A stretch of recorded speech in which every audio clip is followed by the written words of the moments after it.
Why Can't We Share Him? By Daryl Omar. Edward awoke to a raging boner and his girlfriend's butt firmly pressed against it. He tried to kiss her. Edward tried pushing up on her, but Monica refused, rolling over, yanking the blankets off your boy, Edward, and exclaiming, "Can you do something with that? I need my sleep," Monica exclaimed.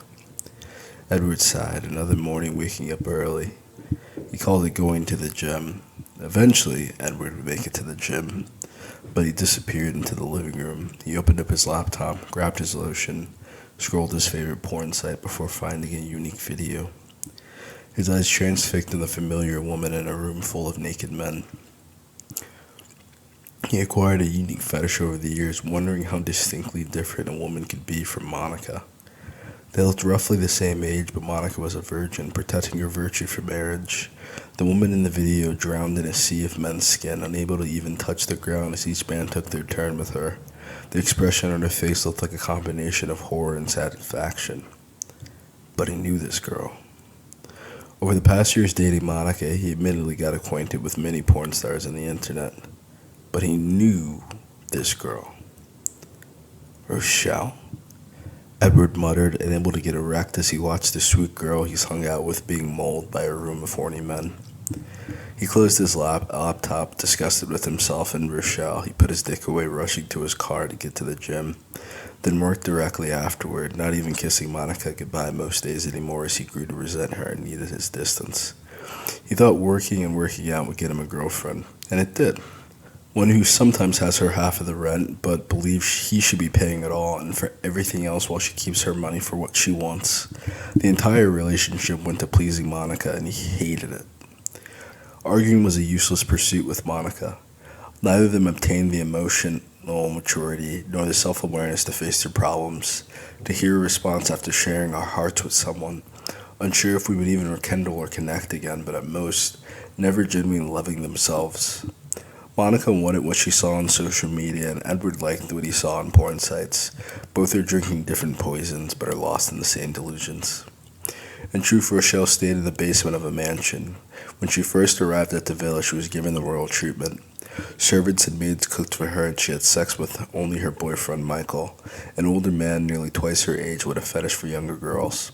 It wasn't long before Michael got her to try marijuana with him, and at parties with his friends, they would do ecstasy.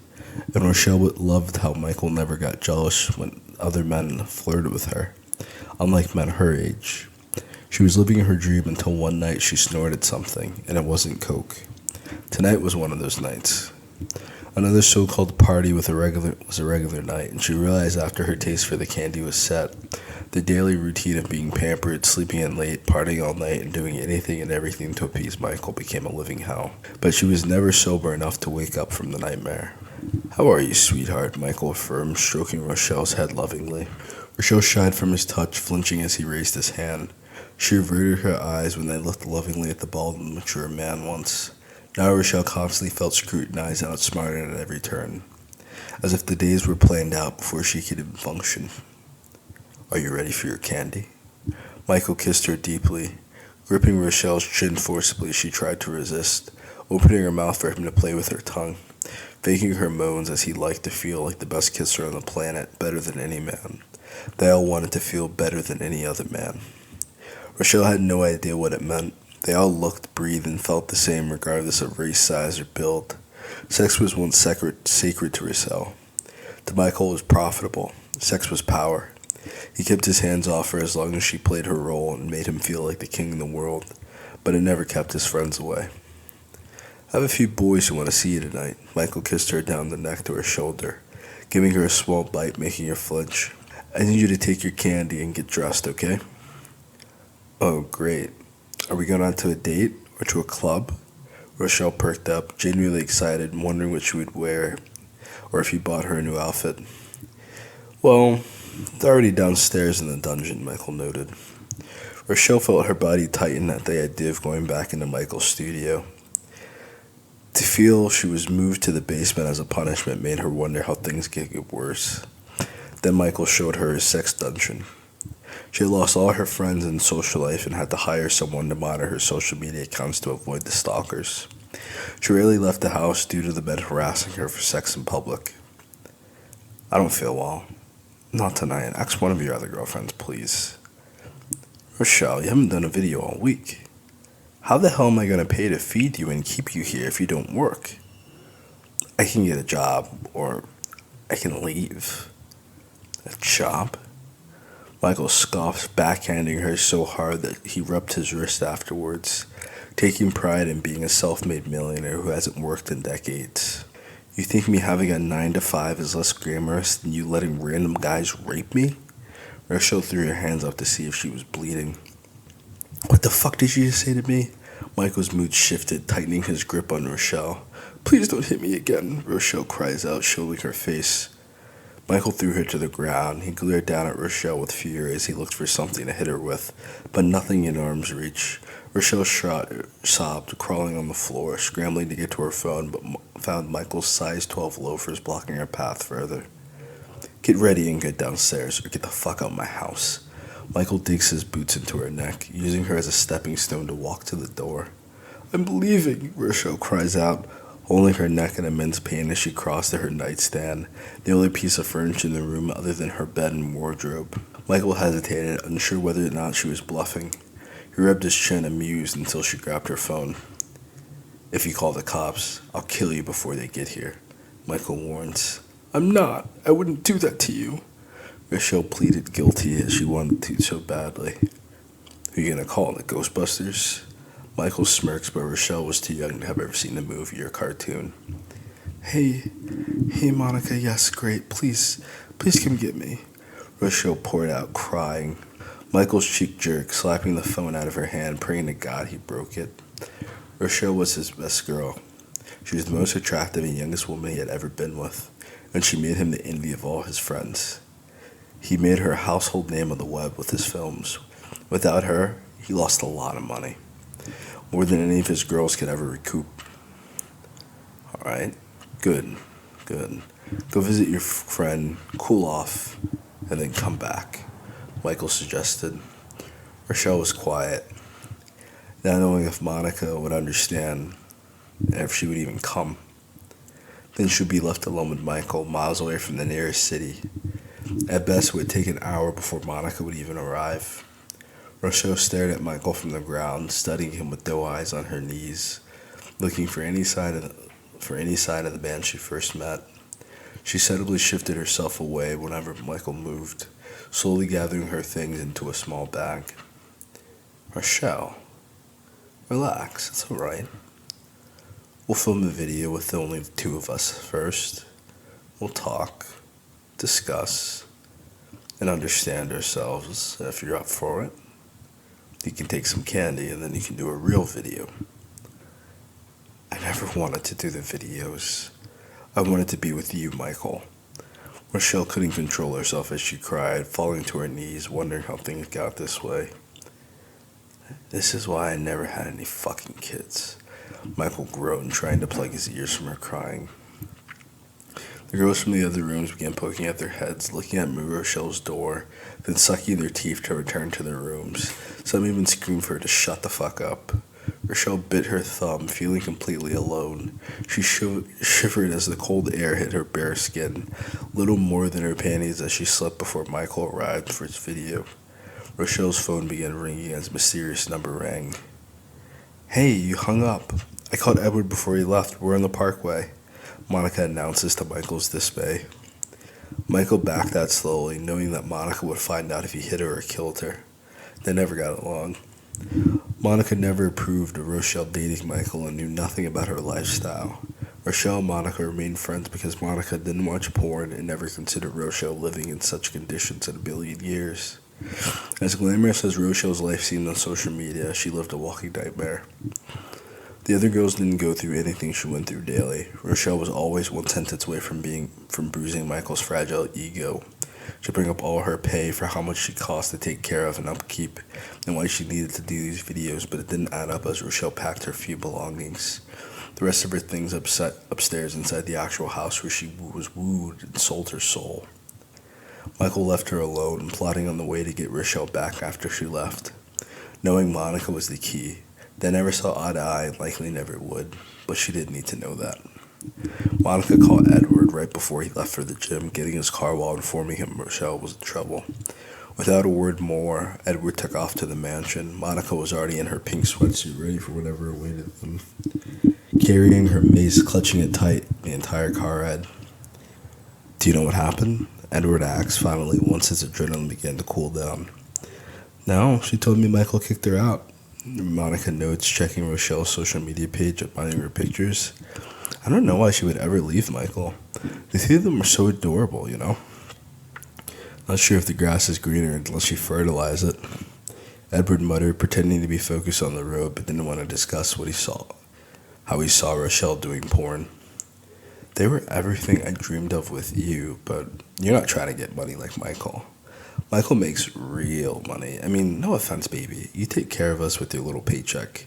Monica giggles, noticing Rochelle's vacation with Michael, unaware of what Rochelle had to do once she got there. Still, Edward saw the videos of her lifestyle after arrival. Edward had only met Rochelle a few times. Rochelle knew he watched her videos the day they first met. The look in Edward's eyes was the same as every other man's, but Edward never brought it up and he didn't care. Curiosity was the best phrase Rochelle could describe his gaze whenever they were around one another. It made her so uncomfortable whenever Edward stripped her naked with his eyes, falling into such spaces she could only imagine. He replayed the videos in his head or disgust. Rochelle didn't know to this day. When Rochelle walked upstairs, Michael was already entertaining the young couple in his living room. Monica held a glass of wine, drinking with Michael as Edward stood on alert on his haunches, with his shoulders squared like a guard dog. Whenever Rochelle entered, Edward was the first to greet her, leaving his seat to check on her. Are you okay? Did he hit you? Edward asked, his head snapping around at Michael, ready to catch a case if Rochelle gave the word. Rochelle held her heart, shocked as he came to her defense, looking at Michael, who rubbed his wrists, genuinely concerned at her response. Monica noted Edward's attitude and immediately chastised him. Edward, we're guests in his house, Monica snaps. Yes, Edward, you haven't even taken your coat off, so relax, stay a while, my friend. I'm sure we can all have a good time together. Monica being here is much better than I had in mind before. If all things go to plan, Michael grins. Edward shook his head. Yo, we out, let's go. Rochelle nodded, following closely by Edward, almost to the front door before Monica stopped and stomped her foot. Look, we just got here, guys. Michael was telling a story. Monica notes that she's not even halfway done with her wine. I have many different strains of weed, Edward. Are you a smoker, buddy? Maybe you enjoy something a bit stronger, or a shot of fine whiskey. You love to smoke, Ed. Monica tries her best to insist, sipping her drink stuck in the middle of her friend and Michael. Edward, you seem not to like me, buddy. Michael nervously chuckled, rubbing his neck as he noticed Rochelle using Edward as a shield. I don't like what you turned Rochelle into, my guy. Edward was the youngest in the room and his eyes fixated on Michael, ready to snap at any second. Michael gulped, sizing up the younger man, realizing a fight wasn't advantageous. In contrast, Michael had a couple of inches in height, but thinned out over the years. The young man looked like he exercised regularly. The frustration in Edward's eyes with the entire situation changed things dramatically. Michael could have kept both girls against their will if Monica had come alone. Instead, Edward, this overly cautious whippersnapper, was interfering in his business. If there was a way to contact his friends below discreetly, he could rip Edward's manhood away.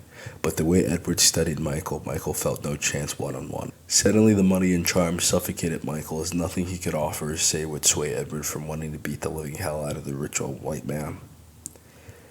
Maybe we all should call it a night, Michael suggests, retreating a few steps, nervously laughing. Oh, come on, but fine, let me finish my drink. Monica gulps down her wine, wipes off her mouth, and trots off to the car to follow her friends. Thanks for everything, Michael. I hope to see you soon, Monica. Michael pauses her a moment, catching her to take the glasses, tickling her chin. You and I would be magical. Keep my card in case your little boy can't do what a real man does, okay? Monica blushed, never being spoken to in such a way since she started dating Edward. She tucked Michael's car in her bra, lacking any pockets in her outfit, catching up to find Rochelle seated in the back seat and Edward ready with his hands on the wheel. The two sat in stillness and silence, unable to discuss what they both knew happened by the bruises on Rochelle's neck. Monica had seen and suspected nothing. "Do you know where you want me to drop you off?" Edward asked. They entered the freeway, cruising away from the mansion. Rochelle muttered under her breath. Neither member of the couple understood her. "Your parents live a few states over. I'm not sure if Edward is driving that far out." Monica crossed her arms over her chest. "I've nowhere to go," Rochelle says, clear as day, wiping the tears out her eyes. Edward bit his tongue, thinking of his home office area and his two-bedroom apartment. He considered renting it out, but after Monica moved in, the idea of a roommate seemed daunting. Edward glanced at Monica, wondering if she would offer, but cleared his throat. "Hey, I have a bedroom I converted into an office, and there's a futon in the living room. You might have to crash on the couch tonight, but I can move a few things around and set you up with a bedroom until you get on your feet," Edward finally offered. Rochelle smiled, nodding her head. "Thank you, Edward. Well, I expect you to pay rent if you stay longer than a month. I'm not Michael. I can't afford to take care of both of you and manage my projects." Edward shakes his head. "You don't take care of me." Monica sucked her teeth. Edward rolled his eyes, looking in the rear view, watching Monica studying him. With him present, there was little room for their man-hating speeches. Rochelle processed her following words, unable to speak with Monica's palpable frustration. "What even happened that you're leaving someone like Michael?" Monica exclaimed. Rochelle felt blood fill her mouth at the mention of his name. She didn't feel ready to talk about tonight. She was still shivering from the shock of getting kicked out so suddenly. Her entire life turned upside down, sharing one man with multiple women, and he used them all for his videos and friends. How could she begin explaining? It isn't what it seemed at all. Rochelle sighed, looking out the window.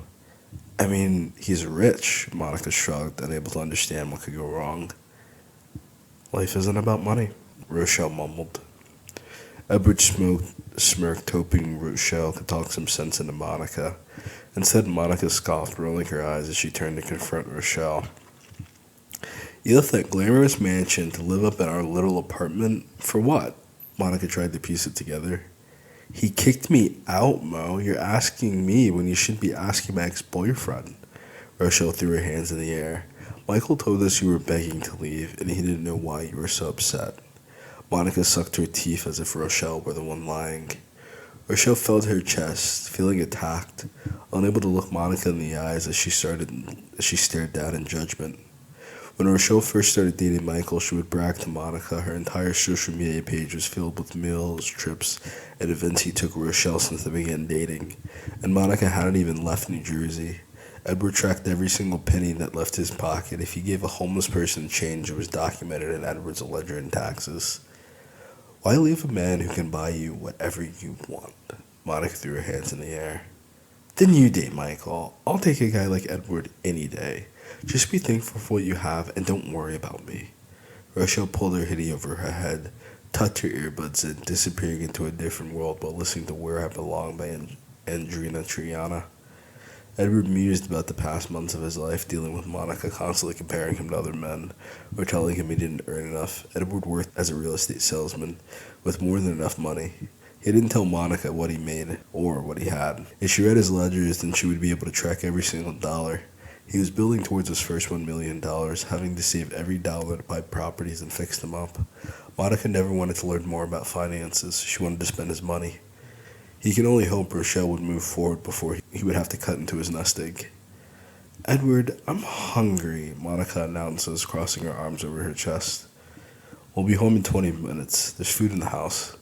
Edward gritted his teeth, having been enjoying the past 30 minutes or so of silence as he sped on the highway trying to get back home before work.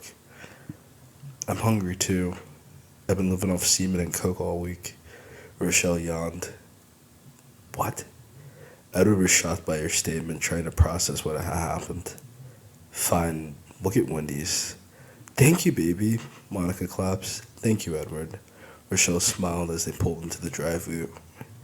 Edward was satisfied watching the two women singing and cheering, eyeballing the menu for what they wanted. It felt like driving home after soccer practice, the way food brought them together and made him take a moment's ease, thinking it might be beneficial to have Rochelle around if it kept Monica happy. It felt like nothing he did was enough. Even he paid for their food, he wondered how long until Monica had found something else she wanted, or didn't have to complain about driving him crazy. Monica ordered nuggets, a double cheeseburger, and a frosty and strawberry lemonade. Rochelle ordered a salad and lemonade. Edward got a biggie bag with a chocolate chip cookie, relaxing as he waited in line to pay. "Do you two have money for your food?" Edward asked. "I'm sorry. Michael paid for everything. He never gave me any money." Rochelle frowned, feeling genuinely bad for making Edward pay. "See, Michael pays for everything. Man up, Ed. Stop being so cheap. God." Monica snapped. "Monica, you just got paid today. Can't you pay for yourself and your friend? I'm on a budget." Edward sighed, already knowing where the conversation would go as he took out his wallet. Rochelle's eyes widened at the bills in his other wallet. She gulped, wondering why he was asking for money with all he had. Rochelle guessed things were different when you worked for your money instead of manipulating others to work for you. Each dollar was his hard work, while she barely saw a penny for her efforts. And the outfit she brought was still in the mansion. Little more than what she could fit in her purse and a backpack came with Rochelle. "You always want to save pennies on the dollar," Monica fumed. "I'll just pay for it. Don't ask me to buy shit for dinner. You have to cook tonight.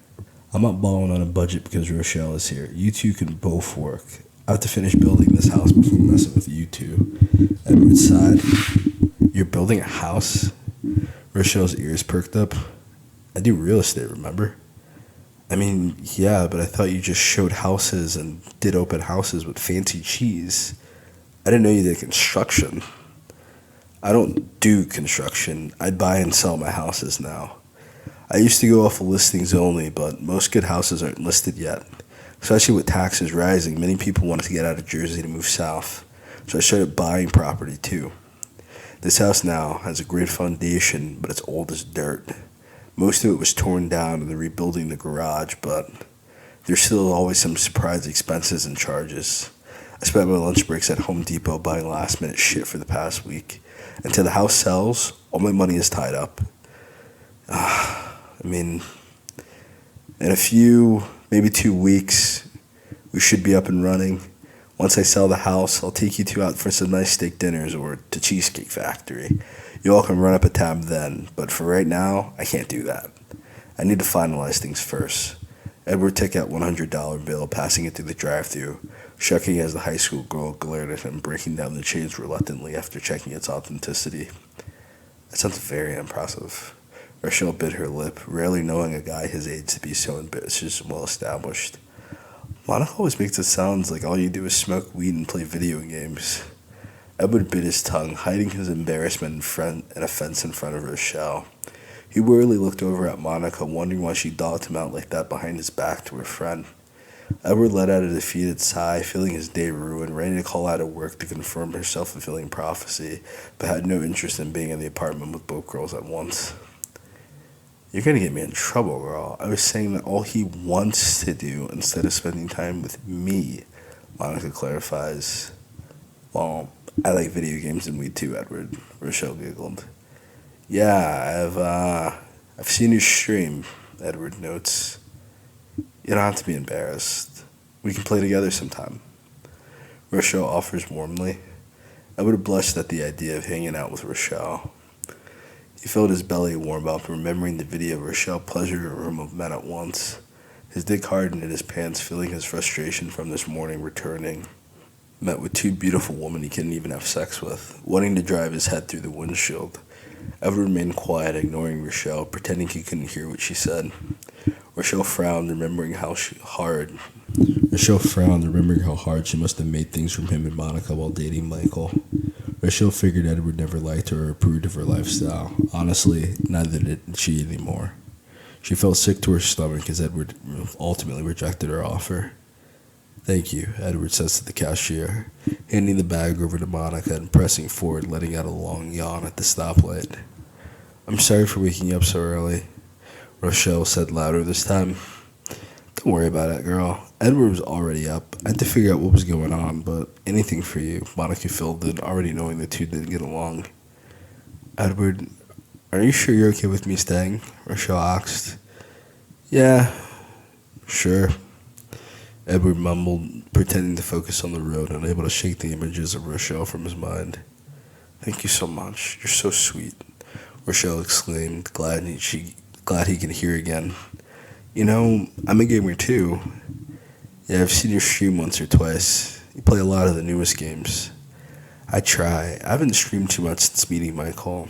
He had other ideas for my career, Rochelle sighed. I know. Edward smiled. What? Monica asked. I mean, I know you haven't been streaming. Yeah, I mean, I've seen your video. Whoa. Make sure they put the sauce in for the nuggets. Edward juggled his words, dropping them on the floor. You've seen my other stream? Rochelle asked, alarmed. Yeah, I'm a fan. Edward blushed. Oh. Rochelle bit her lip, fanning herself at the idea of Edward watching her have sex. I didn't know you liked my videos. I don't like you doing the videos. I can't help liking the videos. I just wish I never saw the videos if I knew you in real life. Edward frowns deeply, remembering how he had to close his computer from disgust. Michael made me do those videos. Today, when I wanted to stop, he kicked me out, Rochelle explained. Makes more sense now. But why even start doing them? Edward shook his head. Drugs do crazy things to people. Some people get high and watch Netflix. Others catch a train. Rochelle remembered why she didn't like Edward.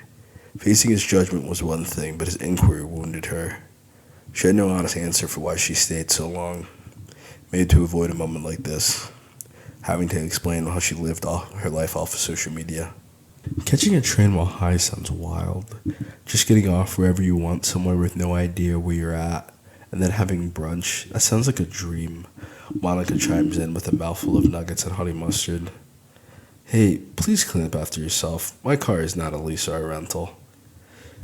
Edward handed Monica a napkin from the back to clean up her spit. You in this damn car, Monica sighed. If you take care of it, I'll last longer, Edward notes as they pull into the parking garage. If you take care of me, we'll last longer, Monica nuzzles his nose. Boy, don't I know it, Edward sighed. What's wrong, baby? Monica pinches his cheek. I'm fine. You two should run inside. I'm gonna head to the office early. I gotta do something on my computer before my boss gets into the office. Edward pondered getting able to rub one out before his shift. I think I need your help with the bed. Rochelle notes, grabbing her things. Oh, shoot, I got you. Edward remembered his office, rubbing his eyes. Great, you two do that. I'm heading to sleep, Monica yawns, walking ahead of them. Edward got out at last, unintentionally admiring Rochelle and Monica's backsides as they giggled. He walked behind them, mesmerized both women would be living with him from today forward. He gathered the courage to wrap his arms around both their waists, joining in with their laughter as they got to the apartment door. Rochelle was blown away by the chic urban design, vaulted ceilings and wall-up windows overlooking the Hudson River, and brand new furniture. Rochelle spun around, imagining the place to be smaller by Monica's description. When Monica saw her bedroom, she nearly cried, making her room in Michael's basement seem like a prison cell. She had access to the balcony, a private window with a bathtub. Windows that let in light, and enough room to fit 2 beds if she wanted a couch. Edward was caught off guard as Rochelle clung to him, crying in his chest as she thanked him profusely. Okay, enough of that. Monica intervened, separating the two before letting out a yawn. I'll take this bed so I can run to work. Edward rubbed his chin, thinking if he got both girls in their rooms, he could jerk off in the living room before work.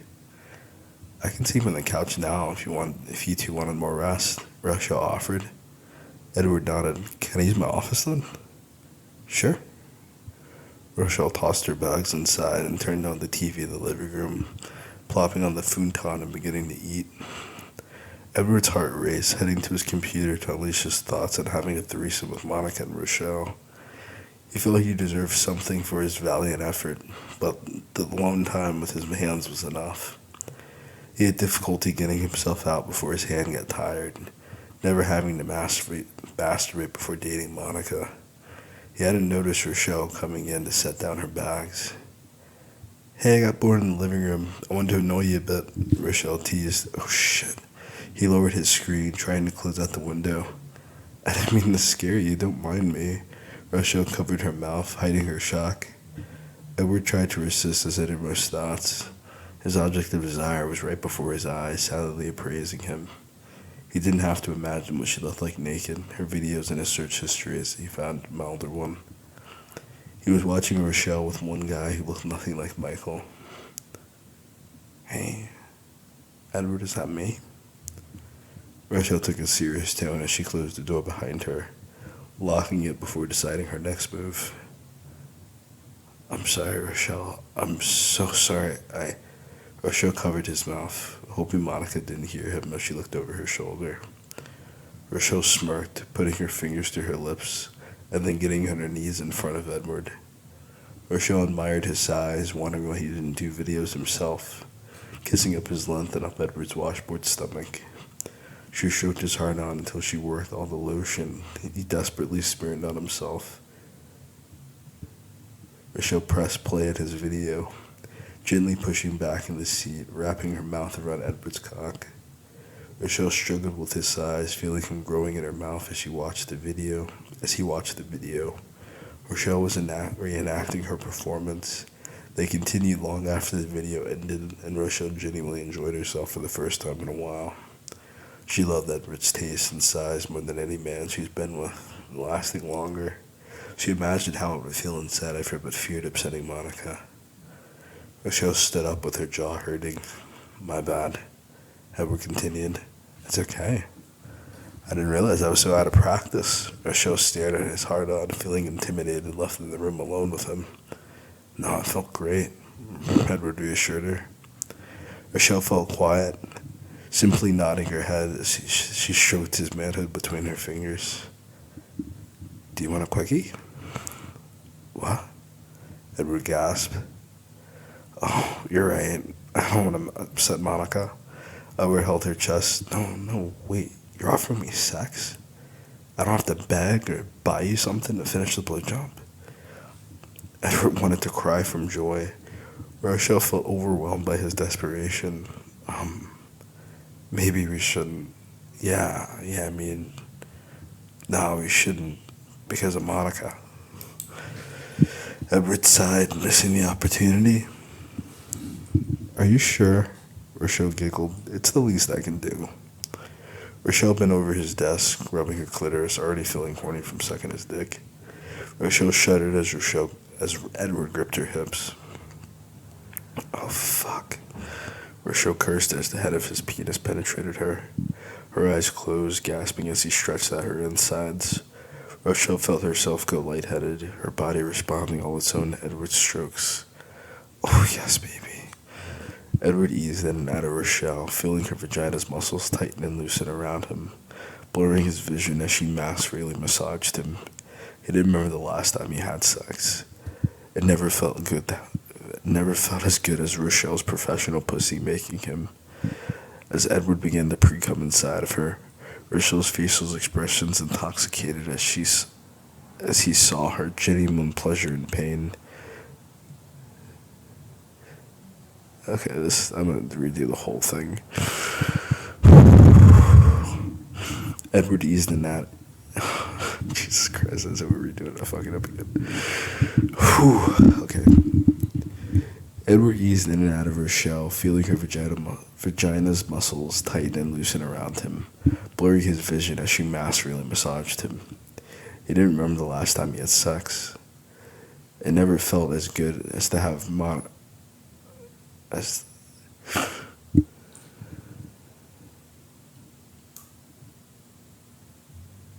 Let's do this instead. Better than.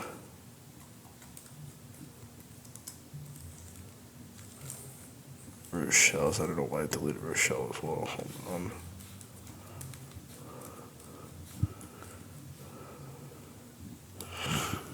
It never felt better than Rochelle's professional pussy milking him as Edward began to pre-cum inside her. Rochelle's facial expressions intoxicated Edward as he saw her genuine pleasure and pain. Rochelle arched her back, raising her leg on his desk, letting him get a better angle. Edward couldn't feel his legs anymore as he dug even deeper inside Rochelle. Rochelle eased off of Edward in time, letting him come on her back. The two panted wildly, remembering they were not a couple. Rochelle's guilt and satisfaction confused her. Can we do this again? No, we can't. Edward held his chest as the guilt washed over him instantly. Rochelle bit her lip, wishing she hadn't spoken so soon. I mean, we can go once more if you need to, then never again. I'm alright, I never cheated on Monica before. I don't think I can do it twice in one day. I can't imagine what you think of me. Are you sure?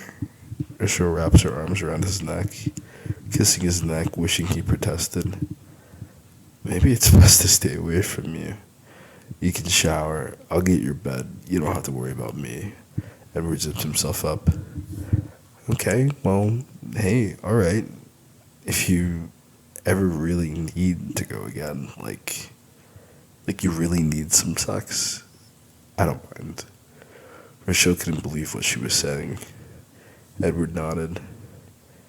Maybe you should just focus on finding some real work on finding your place. Okay.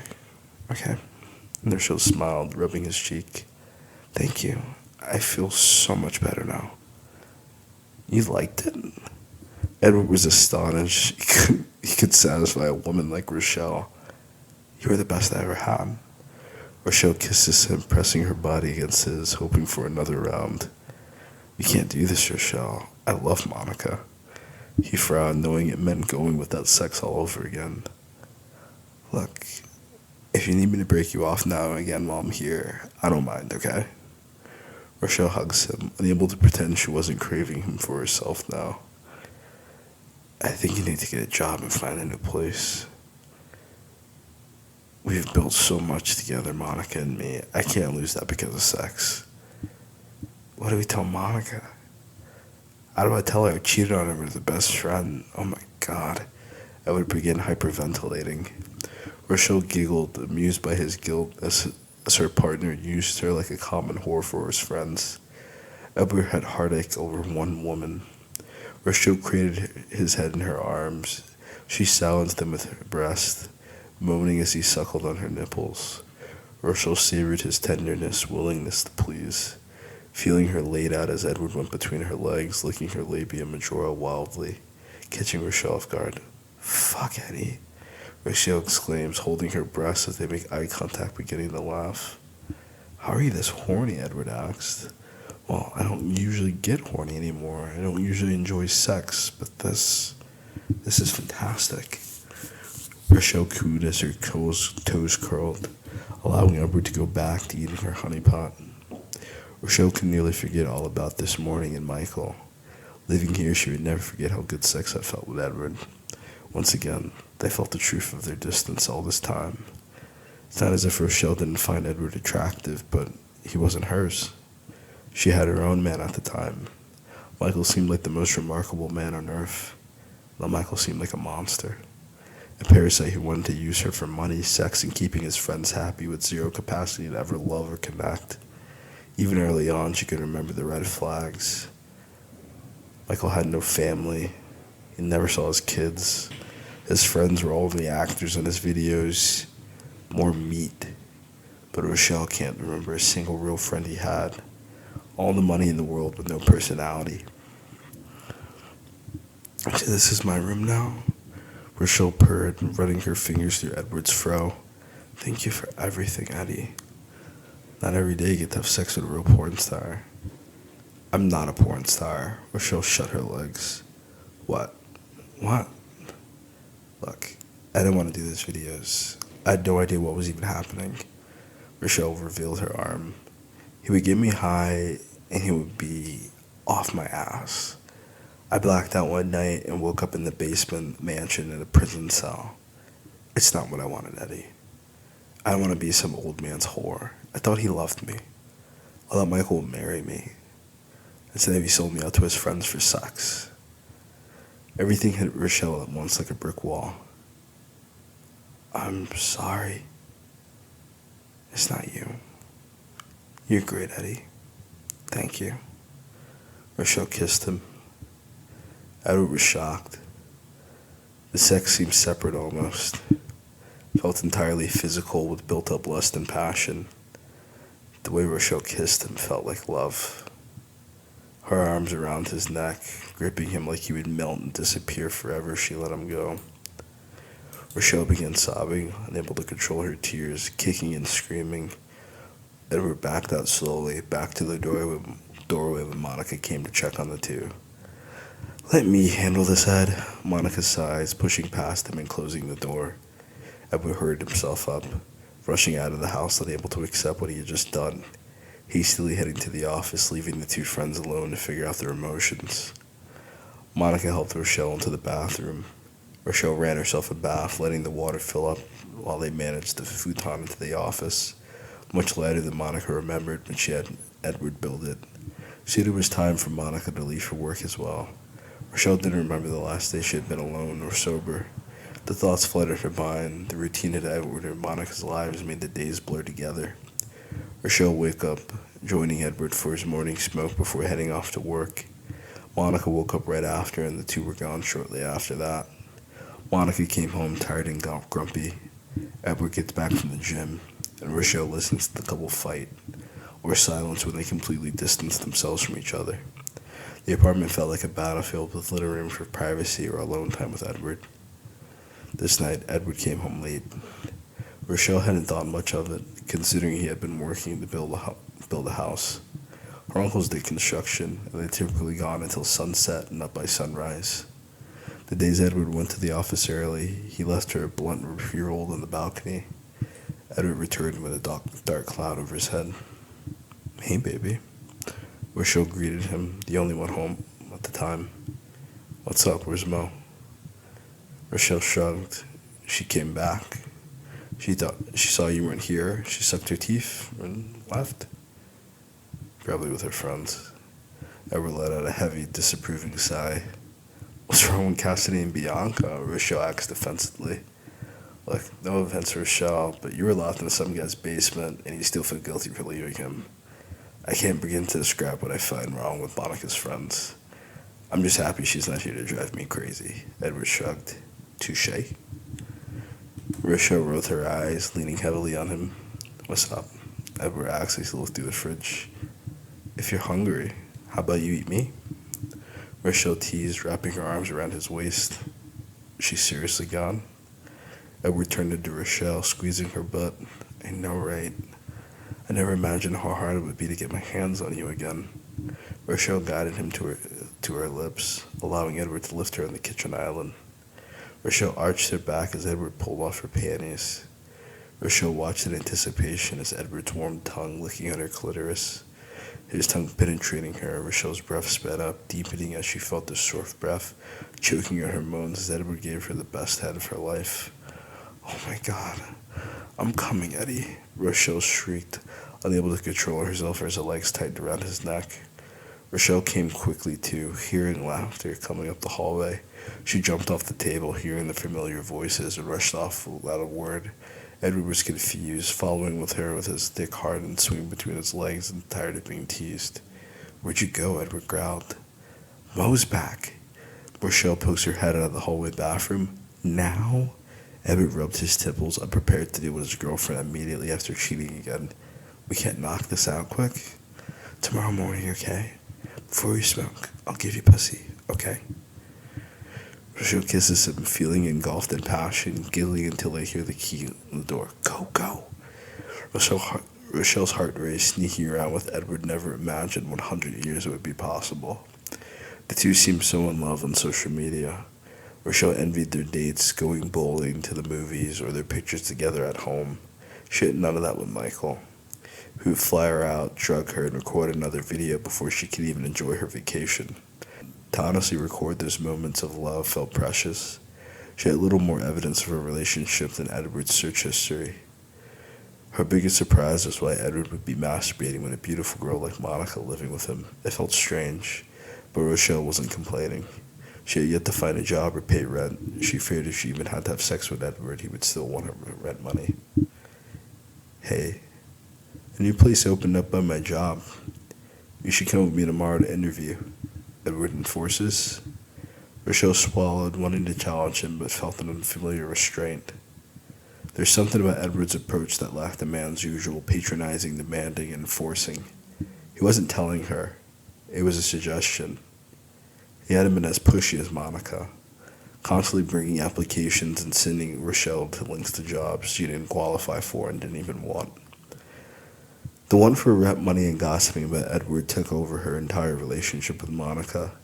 No longer on the outside looking in, Rochelle could relate and join Monica, listening intently, knowing damn well she wanted to build up ammunition to stand on Edward's good side.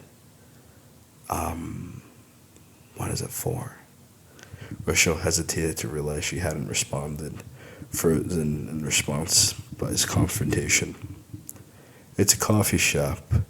They need a barista over the age of 21. Laid-back place. You sit around and make coffee occasionally. If you get back into school, you can study. Edward shrugged. You think someone like me can graduate? Rochelle laughed off the idea of college, taking a semester's leave of absence to focus more on Michael. I'm not sure what type of person you think you are, Rochelle, but if you don't want to keep dating men like Michael or end up working in some factory on a chain gang, I strongly consider you consider a degree or a certificate program, because the world doesn't give a fuck about nobody. Don't I know it? Rochelle lightly claps, rolling her eyes at his parental preaching. Look, college isn't for everyone. Rochelle, do you enjoy scrubbing floors on your hands and knees? I saw you getting spit roasted by a group of guys. Your mouth, pussy, your butt, hands, even your frickin' feet. I mean, shit. You think that's for everybody? You don't like my videos? I mean, I think you're hot as humanly possible. You know you're freaking gorgeous, so yes, seeing you naked and having sex is arousing. But after 3 or 5 guys, maybe 10 in one night, maybe that's a bit obsessive. Edward rubbed the bridge of his nose, unable to believe he was having this conversation with Rochelle. Rochelle grits her teeth, glaring at Edward, but in defeat. Staring down at her feet, teardrops fell quickly, and she jerked away from him, slamming the door as hard as she could. Hey, are you two fighting? Monica asked as she entered the door, peeking in the front door and slowly slipping inside. Hey, babe, I missed you today. Edward was evasive as Monica greeted him, then turning his hands and marching to the bathroom. Monica covered her mouth, trying not to laugh as she knocked on Rochelle's door. Monica was ready to crack a joke about Edward's acting until Monica heard Rochelle sobbing into her pillow. Monica hastily unlocked the door with her fingernails, she often did when Edward locked himself up in his office. She drifted off in escapism and weed, lying alone in her bed, waiting for him to sleep. Hey, what was all this about? Monica hugged Rochelle. Rochelle was confused to see Monica, believing she had locked the door to be alone, but must have forgotten in her mind. Could she possibly tell Monica how she felt? The man I want doesn't want me. Rochelle wiped her eyes, sat up and sulked down, falling over her side. Oh well, I'm sure you can talk to Michael and you can move back. I don't fucking want Michael. Can I just be left alone? Rochelle asks. I don't think you should be focusing on a guy when you're living with my boyfriend and me. You should be focused on getting a job, finding your place, or going home to your family. Well, maybe it's good if you have a boyfriend. It'll keep you away from Edward. Monica continued on in her usual list of suggestions. Are you still trying to get rid of me? Rochelle's anger cut through her tears, drying her eyes. Rochelle, it's not like that. It's just Edward and me. Now it's me, you, and Edward. 2's company, but 3's a crowd. You 2 are arguing too now. Like, do you have a crush on Edward or something? Monica laughs. What? No. Rochelle held her chest. Okay, good, because I would freak out if you 2 tried doing anything. Things have been hard trying to get him to grow up and take me seriously. I don't need you walking around in booty shorts showing your cleavage. That's my man. Monica jokes, but Rochelle could have only faked a smile, waiting for Monica to get out of her room. Well, you don't have to worry about Edward and me, alright? Rochelle assures her. Alright, night girl. Monica rubs her legs. Night, Mo. Rochelle hugs her tight before Monica leaves her alone, closing the door behind her. Rochelle lay on her back, staring at the ceiling. She didn't have a crush. He was driving over an hour to come get her in the middle of the night. They feared Michael's eyes being challenged by a man who could kick his ass 2 ways from Sunday. Rochelle fell in love with the thoughtful things Edward did to make her feel welcome. And she only had sex with him once. All she did for Michael, and he treated Rochelle like she was toilet paper. Amen. They say if you're a true professional, you can play to the audience. So, I'm gonna get started. I'm about to get into this shit deep. Because I've been excited about this all week. I've been excited about it all day.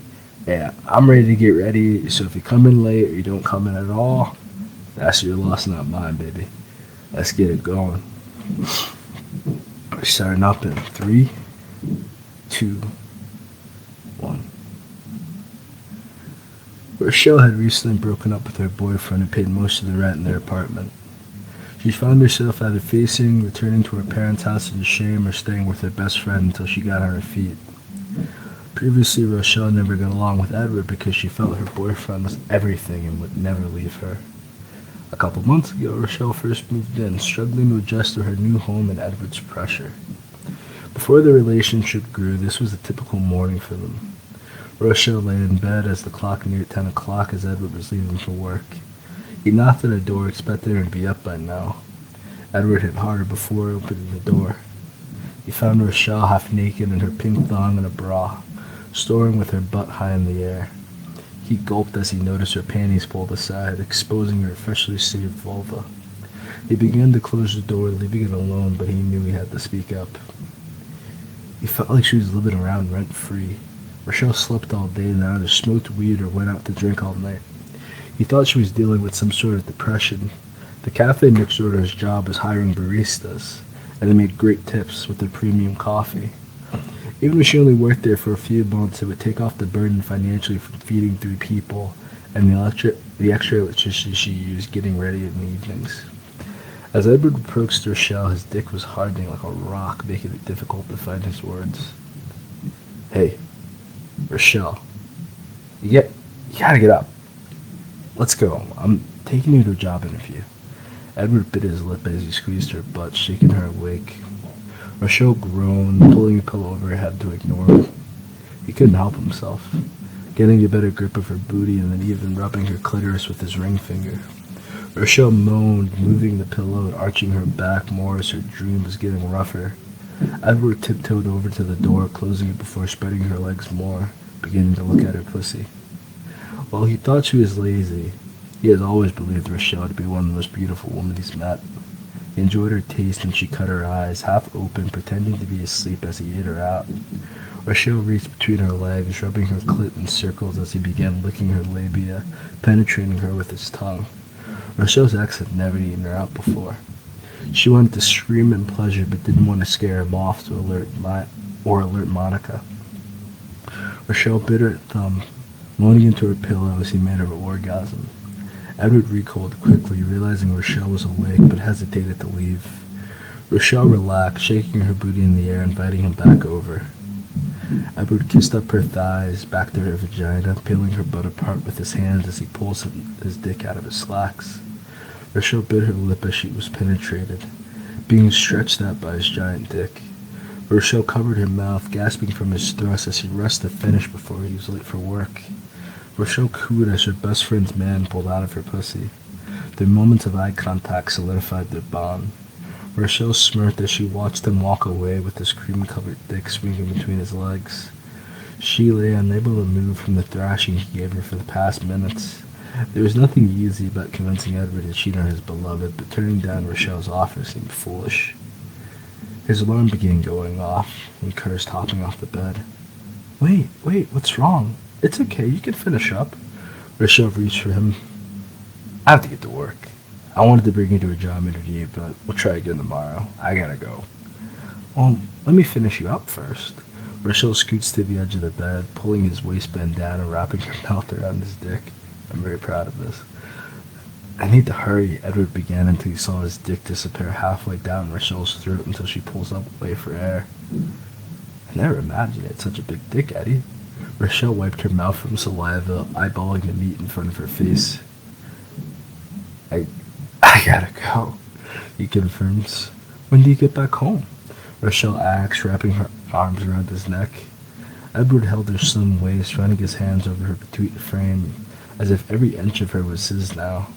Rochelle lay on her back, walking him back between her legs as she rubbed herself in circles, wagging him closer. Edward let out a sigh, shaking his head and zipping his pants up, making his way to the door. Rochelle hopped off the bed, rushing after him to the front door, trying to convince him to stay longer. You're half naked. Edward spun her around in shock, looking for Monica. So get me back to my room. Rochelle whispers as she giggles, trying to jump in his arms. Dude. Cool shirt. She got the bandage. Dude, you not having a job is your problem. You're gonna make me late and make us all homeless. Edward snaps at her. Rochelle was taken back, never having been yelled at before by anyone but her father and ex-boyfriend. She held her chest, unable to respond. Jesus fucking Christ, stop texting me. Rochelle was taken aback, never having been yelled at before by anyone but her father and ex-boyfriend. She held her chest, unable to respond as she stepped back. Edward pulled her closer, hugging Rochelle and kissing her forehead as he went with Monica when she got upset. Rochelle looked up, kissing Edward deeply, her tongue moving into his mouth. She held him as if she never wanted to let him go. She never understood why Monica was with him. Now, she wanted him for herself. I gotta go to work, alright? Okay, baby, I understood. Rochelle whined, letting his hand go, her lip whimpering as the door closed behind him. Rochelle let out a sigh, wondering what the hell she was going to do wide awake hours before her usual wake-up time. She then became naturally and headed back to her room to pack a bowl, then went out to the balcony to smoke. She enjoyed the high-rise view, viewing the city skyline as people surfed below. Her last apartment felt run down compared to the beautiful metropolitan unit her best friend lived in with her long-term boyfriend.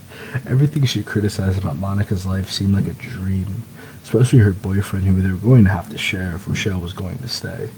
The entire time she thought about the hours until Edward returned, driving her crazy.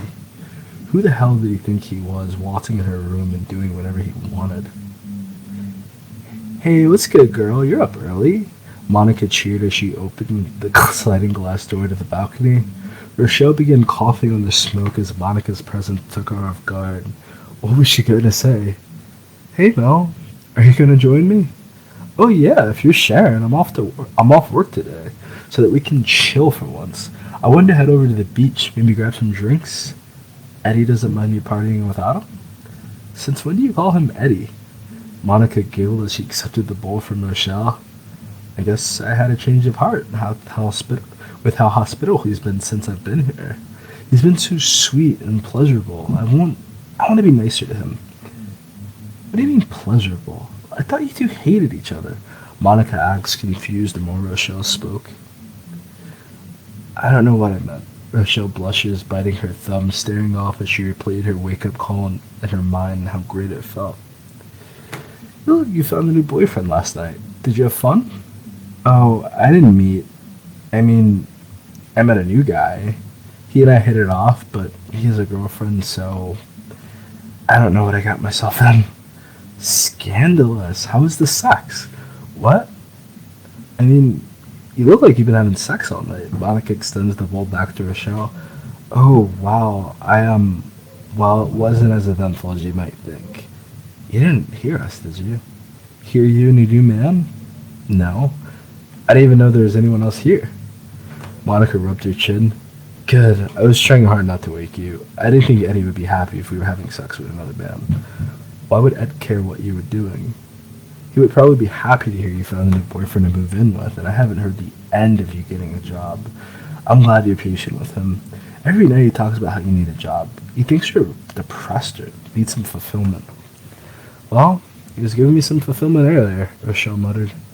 Rochelle looked up to find Monica waiting for her to continue her sentence, curious what came next.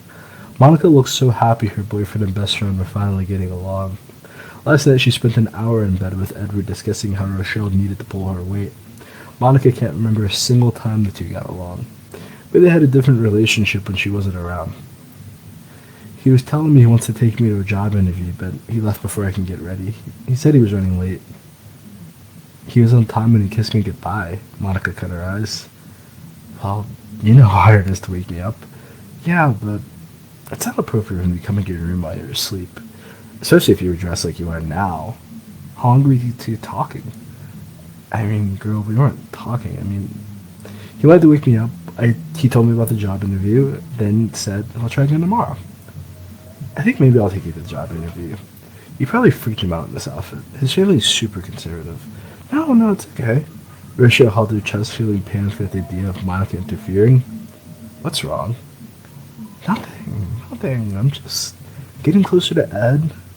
So I appreciated him trying to help me. I have been depressed. He understands my needs. Monica wiped the sweat from her brow as she tried keeping the memory to herself. You're hiding something, Monica grins. I'm not. We have a platonic relationship. I think you should let me and Eddie worry about us. You focus on your relationship with him, okay? Rochelle takes a deep breath, holding her chest, feeling as if she got away. If I leave you and Eddie alone, you will probably rip each other's throats out. Well, maybe leave us alone tonight when he gets off work. Take yourself out to enjoy yourself and see if we burn the apartment down. Now, why would you want that? I don't know why you're looking at me like I did something.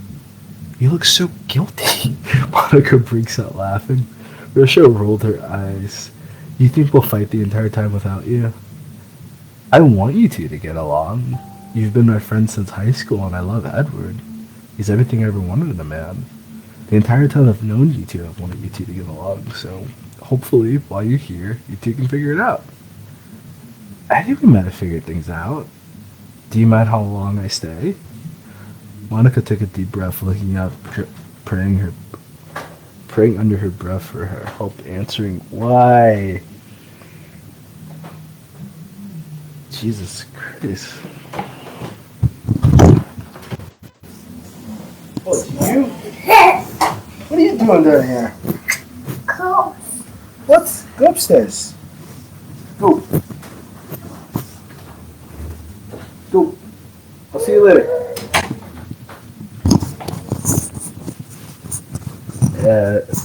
You see why we put the kids away for this one. Yeah. That's my baby boy, though. Find my space again. That's the crazy thing. I do have to do a blog tomorrow about distractions and how to keep your focus when you're working. I was already scheduled before that, though, but I felt like something was going to pop out during this event. Whew. Monica's taking a deep breath, so I'm going to take a deep breath. Whew. Okay. Monica took a deep breath, looking up and praying under her breath for help answering her question. Okay, so you're my girl, so I'm going to be transparent. Edward wants you to either pay rent or go back home to your parents. We both got new jobs, but he's been making a lot of investments. We have a lot in savings, but we don't have the income to take care of a third person. Especially with you asking for money to drink or get high every other day. You're a full-grown person who should be taking care of yourself. Well, Michael did everything. No one told you to drop out of college to become a sugar baby. Michael's freaking 40 with 2 kids. He pays 0 child support because he thinks it makes him smart. He's a jerk. Rochelle rolled her eyes. We can't all be you, though. I'm not asking you to be anyone but yourself. I am asking you to take care of yourself. Look, I said I would take you to the job interview. Let's head over to the beach and get you some applications to fill out while we have brunch. I mean, I have liquor money. I don't have brunch money. I got you, girl. I want to see you succeed and get out of the situation. I feel like it's a pretty good situation. I have you two. You have me. I don't know if Edward feels comfortable with you here. If you get a job, we'll help you get a new apartment. Then you can have your life back. You're not asking me what I want. I like living with you two, and I like Eddie as well. How about you seriously take the night off for yourself? Go get a massage, and I'll talk to him myself. Rachel crosses her arms over her chest. I'll be honest as well. I don't feel comfortable with you living with us. Monica lets out a sigh. Oh, it's like that? And I don't, you know, have sex? Why wouldn't you have sex with him? He's terrific. What? Huh? I'm not a professional actor. I'm just human. I should find something. Let me rewind that back a little bit more serious with the. This is serious. This is serious. I feel like at heart we're all just 5-year-old children. I'll be honest as well. I'm sorry, in character. I'll be honest as well. I don't feel comfortable with you living with us. Monica lets out a sigh. Oh, it's like that? And I don't, have sex? Why wouldn't you have sex with him? He's terrific. What? Huh? What are you talking about, Rochelle? How would you know that? I mean, I don't, really. I'm just saying he seems like he'll be good at sex. What aren't you telling me? Monica cut her eyes at Rochelle. Rochelle covered her face, taking a deep breath. I don't know what I'm saying. I'm shocked you two aren't having sex. The two of you live here alone. I want to be withholding from him. Well, I'm going to wait until marriage with him. Is he weird? You think he's cheating on me? What? Rochelle held her chest. I mean, before me, he had some other girlfriends. He was dating a few girls. But I told him he had to stop that shit if he wanted me to date him or move in. He seems miserable. Well, you can't keep sex from him, Monica. I'll tell you exactly as I told him. My name is Mel, not Ho. If he wants my cookie, he needs to put a ring on it. Wow. Rochelle bit her lip to keep quiet. What, you disagree? Edward is a handsome guy, and I think if you want to keep him, you might want to give your man some sex. If he's not having sex with you, then he's going to be doing it with someone else. He's a man. He needs sex. We don't. They do. Rochelle takes a deep breath, holding her head. I'm not trying to be disrespectful, but one of us has a man, and the other one lost hers. Maybe if he held on to Michael, things would have happened differently. When I stopped having sex with Michael, he cursed me out and kicked me out of his house in the middle of the night in a drunken rage. I cried in the rain in my panties until an Uber picked me up, and the driver laughed as Michael threw my things out the window into the rain, asking me if he minded if he took pictures of me. I'm sorry. I'm so sorry. I did not mean to bring that up. I'm trying to teach you something. I know you think my life is fucked up, but I know what I'm talking about, Monica. You need to give your man some sex because he needs it. I don't know. His dick is so big, it looks like it'll be painful. It feels good, trust me. What? Sex feels good. Trust me. Monica rolls her eyes. I could help you, and we could do it together. Rochelle offers. Ew, gross, I'm not gay, I'm not attracted to you at all. Besides, you better not have sex with Edward. Why? What do you mean, why? He's my boyfriend. I'm already worried about him cheating on me. Are you gonna be the one? I don't know what I would do. Monica clenched her fists, her smile fading altogether. Okay. Rochelle sighs, bouncing her leg. You're attracted to Edward? I mean, who wouldn't be attracted to him? As you said, he doesn't like me, and I should find my place as soon as possible. I wanted to keep our family together. Rochelle stands up, wiping her eyes as if she had sand in them. Rochelle rushed off without another word, keeping herself together until she got to her room. Serious. Locking the door and crying into her pillow. She muffled her cries, trying to forget this morning and wanting to forget how she enjoyed the sex. Rochelle hoped Monica had an inkling of open-mindedness, but instead felt drowning in guilt. The prospect of getting kicked out again terrified her to no end. As guilty as she thought, her vagina burned longing for him, still wishing he gave up work to lay with her. Hey, Rochelle, are you alright? Monica knocked on the door, surprised when the door was locked. I'm good. Rochelle calls back in her reverse voice whenever her parents and Michael ask why she's locked up in the bathroom or her bedroom. Are you sure? I'll be fine. Enjoy your day, Rochelle calls back, already breaking down more weed, opening her bedroom window and sitting on her bed, hyperventilating through the blunt smoke. Rochelle, can you please tell me what I said that upset you? You didn't say anything, I just want to be alone. Rochelle, we're supposed to get job applications. I'm going to go with Edward tomorrow. Rochelle imagined how worse she felt if left alone with Edward again. Rochelle reluctantly opened the door, letting Monica inside. Oh, come on, you're just going to smoke weed all day again? Then you're going to want to buy more as soon as you're out. I gave you $40. That was supposed to last you. Monica, you're not my fucking mom. Back off, alright? Rochelle snaps, immediately covering her mouth. Monica paused, biting her lip, hearing something similar from Edward not long ago. All she wanted was for her best friend. All she wanted was what was best for her friend, but it felt like a lost cause. Monica frowned, filling the awkward silence as neither of them moved or spoke. She knew Rochelle was hiding something that seemed to be eating her alive, but didn't know what. I'm gonna go out. Make yourself feel at home. Monica sucks in her lips as they tremble between her teeth, trying her best not to fall apart, feeling her friendship slipping away. Thank you, Monica. Rochelle chokes in the smoke in her sobs, her shoulders sunk as she put out her blunt. Rochelle, you know you can tell me anything, right? I do like Edward. A lot. Rochelle confesses. How much? I want to have sex with him. Can you not? I'm gonna have sex with him. Rochelle covers her eyes. Please don't. I had sex with him. I thought he was late for work. I've been flirting with him every day so he would let me stay. I didn't need to wait for him to let me stay, so I let him have sex with me this morning. No, not that. You too. Monica lets out a shriek, falling to her knees, holding her chest as tight as she tried to process what she was hearing. I loved it.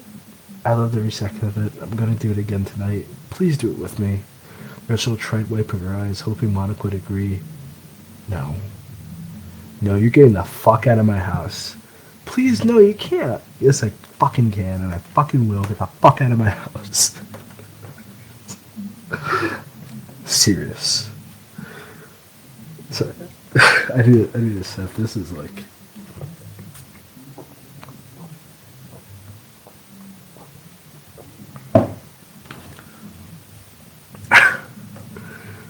We didn't even really have sex. I wanted to see your reaction. I'm sorry. I'm so sorry. Rochelle cried, pleading with her on her knees as she did with Michael. Monica glared at Rochelle like she lost her mind. Monica didn't say another word. She looked at her friend, who she once viewed as the figure of confidence and self-love, groveling, a single sentence away from being tossed into the streets or to go back home. Monica clenched the power in her fist and walked out of Rochelle's room, slamming the door shut. Rochelle waited until she heard Monica go into her bedroom before screaming into her pillow. She was pissed at herself for telling Monica. There is no way Monica will ever trust her again. She probably ruined their relationship. Rochelle lit her blunt, thinking the idea over in her head with a smirk. If she was withholding sex, and she was willing to give him anything he wanted, then his decision would be simple. Working as a bartender and staying in this lovely beachfront apartment was paradise. When Edward got home, there was going to be even more drama. Rochelle was able to inhale before her doors kicked open. Rochelle choked on the smoke as Monica grabbed her by the arm and dragged her out of the room. Monica, what the hell are you doing? Rochelle rips away from her grip. Grab some fucking sweatpants and get your skink ass on. We're going to end this job right now. We're going to get the truth. And if you fucked my man, I'm going to get a ticket home before I kill you, Monica shouts. Okay, hold on. Let me at least brush my teeth. You need to relax. I only wanted to see your reaction. Stop talking, Rochelle. Monica, please listen. I thought since you're not having sex with him, don't say it. I swear to God, do not say it. I want to help you. You can help by getting a fucking job, not by fucking my boyfriend. I mean, you both go to work, and he's going to want kids. I figured you could be a family, and I could take care of your kids while you two play power couple. So you get to get high and have sex with my man while I work all day? I didn't know I was bothering you so much. I haven't had sex with Edward the entire time I've been here. Today was the first day he ever remotely showed a sign and helped me with a job interview. You weren't bothering me until you. Sorry, hold on. You weren't bothering me until you brought up having sex with my man. So get your ass ready and let's go. You're sitting in the back. I don't even want to look at you two right now. Monica, please relax. We could end up losing him his job. Let's wait until he gets home. No, because if it turns out you didn't fuck him, then you're going to that job interview. You two can go straight to work and straight the fuck back home. He gets home at the exact same time every single day. The first day you two are late, you're taking the bus back home. Monica warns. Bullshit. You're not my fucking mother, and you're not my goddamn boss of me. This is his life. This is his house, and hold aside. Rochelle fired back. Monica gasped, wanting to smack the plaque out of Rochelle's mouth at the same time brushing her teeth. Rochelle stood her ground. If we haven't had sex, I want an apology. And for you to frickin' relax and get off my case, you're getting a job. Fine, I don't care. I'll get a job, but you're going to be sorry. Alright, hurry up and get your ass moving. Monica rolled her eyes, leaving Rochelle to get dressed. Rochelle immediately ducked into her private bathroom, grabbing her phone and texting Edward. Dude, she knows. I told her by accident. We're on the way to you now. Lie. Rochelle was quick, then deleted the message. Rochelle brushed her teeth and beat her face until it needs to put on makeup, until she was ready for an interview. Her hair fell into natural curls. She removed her scarf, fluffing up her hair before getting dressed. She wore a navy blue skirt with a matching blazer and a cute scarf. That's a different type of scarf. Meeting Monica in the kitchen, I should probably wear her hair scarf. The edited version comes out 2 years from now. Meeting Monica in the kitchen, still dressed in her pajamas, because Monica don't give a fuck right now. Let's go, Monica said, unfazed, pulling her along. Rochelle shrugged, confident in her plan. They walked to the carport and drove downtown to the real estate office. Albert became a partner. Monica parked in front of a cafe a few buildings down in the artisanal style village. It was a beautiful spring day with many people sitting outside drinking wine. Parents played with their children in the park across the street. Monica rushed out of the car, pointing to the cafe. You go in there and tell them you're here for a job. I'll be back, Monica demanded as she marched up the street in her slippers and nightgown and silk robe. Rochelle gritted her teeth with her message left unread. She had no way of knowing what he would tell her, or if he would blame it all on her. What if he lied about it and had her sent away anyway? Could he have set her up, knowing Monica would take his side? Rochelle was filled with panic as she watched Monica disappear inside the office building shared by a few other offices. Rochelle sulked into the coffee shop, telling the cashier she needed an application, filling it out in hopes he enjoyed himself enough to want more later on. The process felt meaningless, as if every rhubarb she tried to quit and run to the office to save her skin, though she would only be proving them right about her if she made an excuse to leave. She didn't come to be a homewrecker. If all she needed was a job, she was close enough to enjoy him on her lunch breaks and then eat when they got home, or vice versa. Rochelle let out a deep exhale as she finished her first job application since her freshman year of college 5 years ago. She felt proud, and the cafe was beautifully decorated with a stage for local and independent artists to perform. As she turned in her application, she found out the cafe also had its liquor license. The cafe blends fair trade rustic brewed coffee with fine Maker's Mark, Crown Royal, or Ciroc smoothies. When Edward thought of this place, he must have understood her at a deeper level than she knew.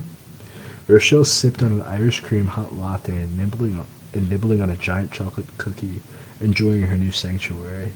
Monica had gotten Edward while he was meeting with a client. She sat with her legs bouncing in the waiting room as Edward hurried along the young couple, looking into buying their starter home. He gave them a list of leads, advising they call him back in a few days to tour their favorite properties. Edward walked them outside the door, then turned around to confront Monica. Edward gritted his teeth as he found the words to deal with his fiancée. What brings you here, Monica? In your underwear? Did you fuck Rochelle? Can we go to my office so we don't ruin my business? It's a yes or no question. No. We could have had sex, but no, we didn't do anything. She was dressed, well, a bit like you are now. Edward says flat out, approaching Monica, licking his lips. Monica backed up, falling against his desk as Edward lifts her legs, pulling her panties to the side. Edward kissed her neck and forehead before their lips met. Monica relaxed to his touch, leaning back on his desk with her legs spread before him as he released himself from his pants. Monica heard Rochelle's advice in her ear, biting her hand as Edward slapped the head of his penis against her pussy lips. Monica marveled at the size as she tried letting him slide inside. Monica choked on her moans, adjusting to the pain of being stretched wide open, but Edward moved as if they were two-step into the oldies. Monica wrapped her arms around his neck, shuddering as he began sliding in and out of her with ease. Monica couldn't believe how her skin felt alive. She felt every pore and cell in her body as he held her hips, slamming into her guts. Monica covered her mouth in shock, watching him ease deeper until her hips met. Monica began screaming suddenly until her voice went silent. Edward grabbed her throat, choking her as he beat up her walls with fast, hard thrust. Monica's tongue fell from her mouth as she bounced against her lover's waist, feeling the pure euphoria rushing through her fingers and curled toes as she climaxed for the first time in her life. Edward pulled out of Monica, allowing her to stroke his seed onto her belly as he finished. To his surprise, Monica guided him back inside of her as he came. She was wrapping her legs around him as he picked up the pace, returning to pound Monica, holding at her waist until he fell back into his chair. "You been waiting for some pussy, baby?" Monica asked, sliding into his lap, kissing him deeply as he struggled to catch his breath. "What came over you?"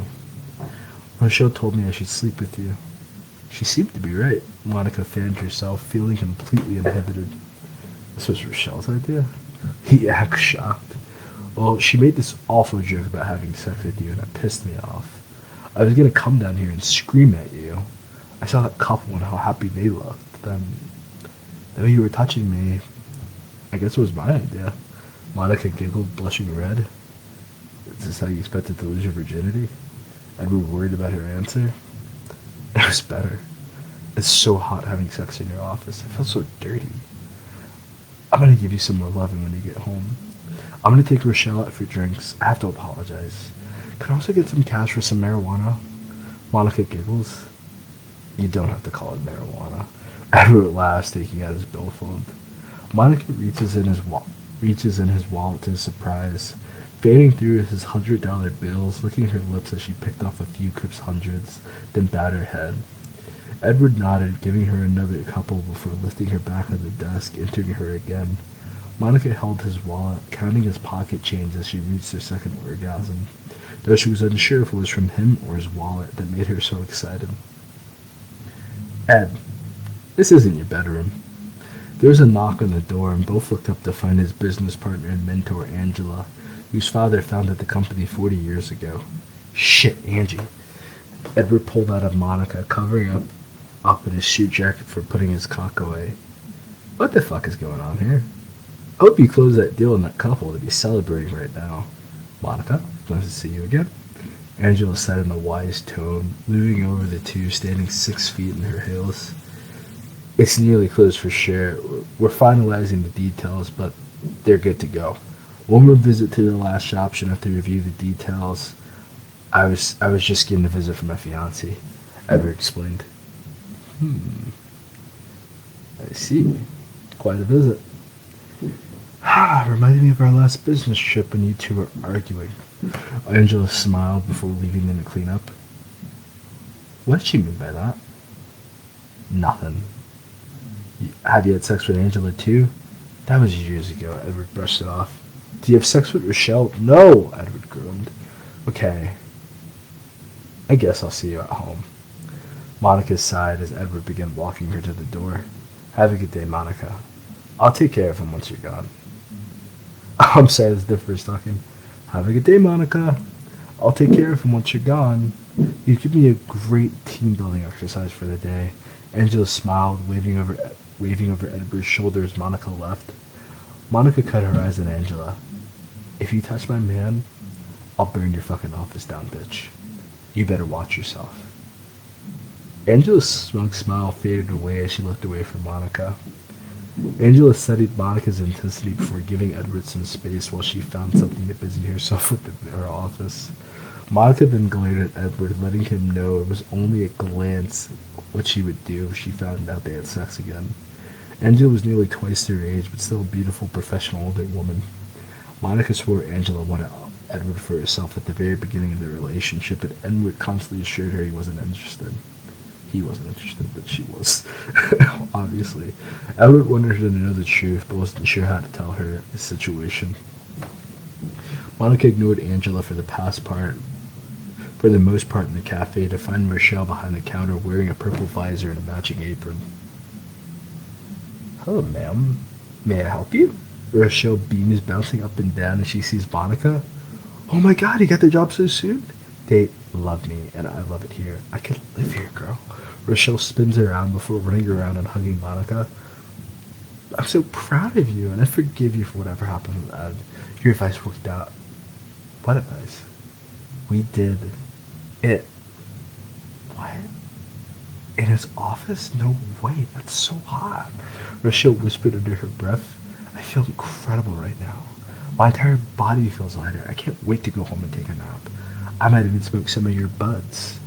What is mine is yours. Rochelle's lips curled into a grin as she imagined she would ever have the same opportunity. Maybe. So what's good here? I see they're mixing liquor with coffee? I never heard of that before now. I had an Irish cream latte earlier. I think you would like a Ciroc fruit smoothie, but then again, you're driving. How long are you going to be here today? I'm doing a trail for an hour and then I'm free to go. I've only been here for about 30 minutes, so in another 30 minutes I'll be out.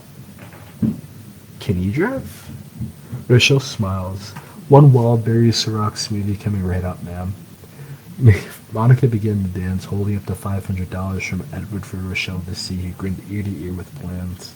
Rochelle punched in the order, then excused herself to watch how everything was made, since soon she'd have to take the orders and make the drinks if they weren't busy. Monica stood aside, ignoring people staring at her in their pajamas in the middle of the afternoon. I think she was dressed the way she felt. She wanted to walk around naked and didn't care. She wanted to walk around naked and didn't care who saw. Rochelle delivered her drink, holding her apron and hat in hand. Giddy, she tugs Monica along. I gotta go home because I wanted you out of here dressed like this and smelling like sex. Exact words verbatim from my manager. But she thought your outfit was cute. Rochelle giggled. I'm glad you got the job. Now Edward would be cool, and you can get out of my house more. So, where did two girls go with more money than they expected? Monica asked as she sipped her fruit smoothie, soon feeling a buzz after a few gulps. Monica stopped walking for a moment, smiling as she looked at her cup and gleamed. I don't mind heading home for a while. I could use a nap, Rochelle yawned. Fine, then I'll drop you off at home. I'm going shopping. You're gonna go without me? Well, he's my boyfriend. It's my money. I would take you, but you want a nap. I want to get out of the house. It's my day off. I'm back at work for the next 4 days straight. I want to enjoy it. I want to enjoy myself. Fine, I can nap later, but you need to put on some clothes. Says who? I never felt like that after sex. Edward must have given you some act right. Rochelle sneers as she puts the key into the ignition. Girl, I feel like a brand new person. I feel like I won an Olympic medal. I never imagined sex felt so good. Every other girl complains or acts like it's a meal ticket. Now I understand why he tries brushing up on me while we sleep. I'm not trying to brag. Monica covers her mouth. No, I know what you mean. Rochelle blushes, thinking about it earlier and kissing him goodbye. They pulled up in the carport a few minutes later with a brand new attitude. Rochelle was a bit weary, knowing the high before the low with an orgasm. She was free for now, but how things would be when she was around Edward again. Worse, how is Rochelle going to resist herself if she's ever left alone with him again? Things are so much easier when they were enemies. Rochelle ponders on the idea of Eddie technically cheating on her best friend. He jumped all over her. It's not like she asked him to do it. It's like they hardly did anything at all. If it was true, why didn't she stop when she had the chance? Why is her body crying for it more and more? more. Monica spent the car ride talking about her first time. "You're gonna grab a shower and get changed. Do you want to take a quick nap? I'll run and get my hands and feet done." "You're gonna do a mani-pedi without me? That's our thing. I can sleep in the chair." "Rochelle, you suggested I go spend some time by myself. Edward told me you two didn't do anything. I trust you too. So he'll be home in a couple hours, and you want to sleep. I figured I should take you up on your offer." Rochelle frowned at the idea of being alone with Edward when Edward came home. She swallowed her spit, thinking about her response, but felt guilt crawl through her body. Rochelle was shocked he didn't say anything, which meant he was expecting more. As Monica smiled, skipping off to her bedroom, Michelle held her chest, shoving her feet to the couch in the TV area of the front room adjoining to the kitchen's entrance. Rochelle wiped tears from her eyes, feeling trapped. Her mind thought back to her life with Michael. Probably gonna get finished up soon. I'm almost halfway through. We may not make it till Friday with this. She cleaned his house all day after the wild party she threw. She expected to have sex whenever he clapped his hands. If one of his friends wanted to have sex with her, she had no choice but to comply, and she couldn't leave, work, or be sober. The very moment she was sober, she cried, and all the training Michael spent trying to condition her would fade away. It was a life she never wanted to return and refused to see again. Before she knew it, Rochelle had woken up from her snoring on the couch, feeling a cold sweat over her body from the continued withdrawal. She was too afraid to speak. She was too afraid to speak about Monica. With Monica. Jeez, you catch your spelling mistakes after the fact. She found herself wrapped in a blanket with a pillow, a cup of tea, and a few cookies sat on the coffee table in front of her with SpongeBob on. "What the hell is this shit?" Rochelle muttered as she sat up, picking up the tea and taking a sip with a refreshed smack of her lips. "You alright?" Edward asked as he came out wearing a pair of basketball shorts and a t-shirt instead of the suit he was always around in. I don't know. I'm just thankful Monica left this for me. So Monica is gone. She took the money and went shopping again. She's been gone for a few hours. It seems because you were knocked out when I got back. Promise you, I didn't touch you or anything again. I gave you the pillow and laid you down. I'm sorry about this morning. You did this for me? These cookies are delicious. What brand are these? Rochelle was shocked as she ate one of the cookies. I made them, Edward sighed. Did Monica ask you about us? I lied to her because I felt so embarrassed. I wanted to tell her how I felt, but I guess you showed her. She told me you two never had sex before today. I guess me and her have that in common now. Rochelle bit her lip, making room for him on the couch. I felt guilty all day, but you summed it up perfectly. I tried to play Mr. Perfect for her, but it's exhausting, expensive. There's no fucking sex. Well, I guess you two solved that problem. He shrugged. What? Look, it's nothing I should talk about with you. I gotta get to the gym. Did she know what she was doing for the first time? Or were you thinking about me? We could work out real quick. Rochelle lifted her dress, revealing she hadn't worn any panties today. How did you know I was thinking about you? Edward looked shocked, rubbing his temples. She's a virgin. There's no way she could have pleased a man. Come here. I'll finish you up. Rochelle made her decision by extending her hands. You can't tell her we're doing this, Rochelle. I think I'm honestly going to leave it at there for the night, because this has gone on. I could do it another 15 minutes or so.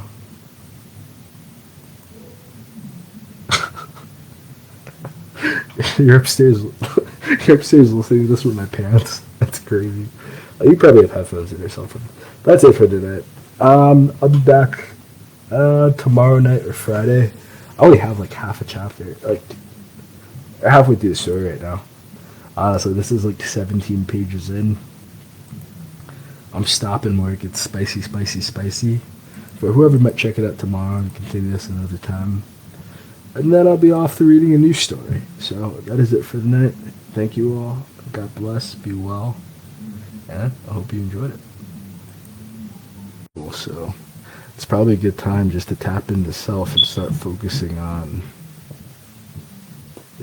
your vision, your thoughts, your life and where it's going, you know? You can't live in the life you want to live 5 years from now today. You can build the building blocks, you can do everything you want to, but until you adjust how you live now and you start living today, now, solving the problems you have today, you know, you're not going to make it 5 years. So it's not about what you do today. It's not about the competition that might be out there. It's not about the jealousy or the haters or any of that kind of shit, for real, for real. It's really about, like, how are you going to play 5 years down the line? All right, today you're not winning, but if you put 5 years into yourself, you double down, you believe in the only person that has your best interests at heart, you believe in your talent, you believe in your skill, what can you get 5 years from now? You know? People are already ridiculing. People are already shy. People already don't want support. You're already living in that reality, you know? How are you honestly going to get from point A to point B to fix what you're going through? Don't just live in, like, yeah, no one likes me. Yeah, no one respects me. Yeah, maybe those breaks are not good. Maybe they don't know you're good. Maybe they don't know you're talented. I don't do this to prove myself to anybody. I don't do this really for anybody else. I do this to prove who I am to myself. I do this to prove who I believe I am. I do this to focus upon my personal identity. And it's not someone who needs a million people. It needs one person, it needs 20 people. You know, I'll play to an empty audience. I don't give a shit. Let's get it. Alright. Now where we last left off. Freaky kinky. It was getting freaky kinky. Page, was it 17? Yeah, okay.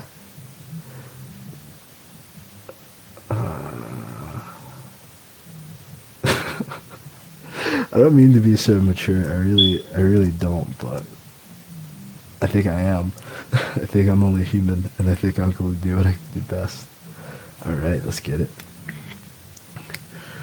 Rochelle unzipped her skirt, tossing it aside, then stood, stretching out her petite frame and running her hands up her sides to pull off her shirt. She encircled her pierced nipples, wagging him forward with only a finger. I want to thank you, baby, for everything. You got me a new job today, you gave me the most bomb head I've ever had, and you let me stay in this beautiful apartment. Rochelle wrapped her arms around his neck as he sauntered over under her spell. Rochelle held out her breast for him to suckle as he lifted her in the air. Rochelle moaned softly in his ear as she freed his cock from his shorts. Edward held her, lowering her in his manhood, penetrating her dripping wet insides, letting him in with little resistance. Rochelle smirked, squeezing him firmly in her pussy once he was inside. She was rolling her hips as he held her up in the air, making love to him as they kissed passionately, feeling his way back to the couch. Rochelle's guilt faded away as Edward sat down as she began bouncing with him, working her hips in short movements, squeezing him tighter with her experience. Edward couldn't help himself coming inside her, spurting out inside of Rochelle, who didn't even flinch as she felt his nut.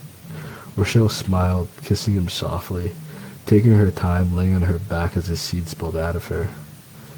We need to clean this couch before Monica gets home. Oh, I'm sorry, that's a completely different fucking person. Wow.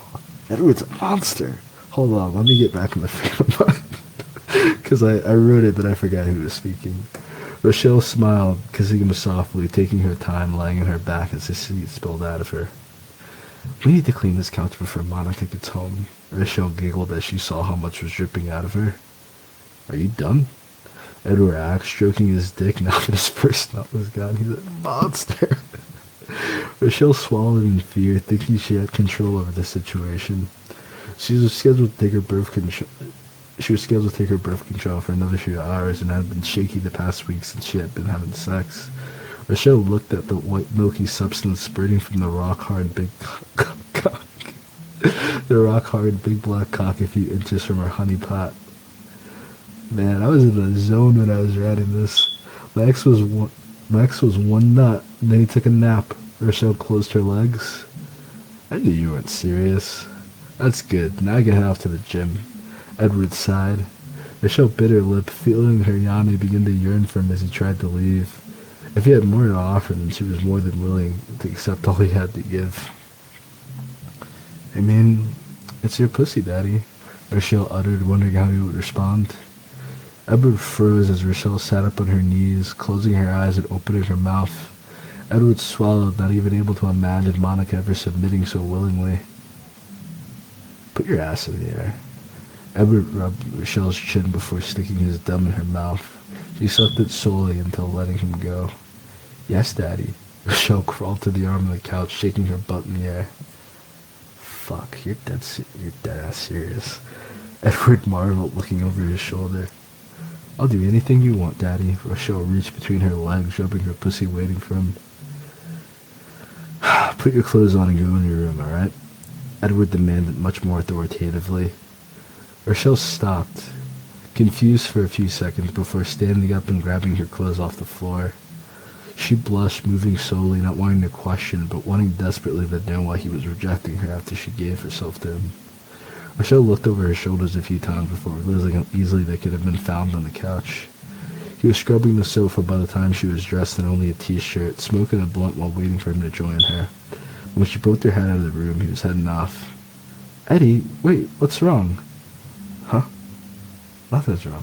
Why? What's up? I don't want you to guess. Just a second.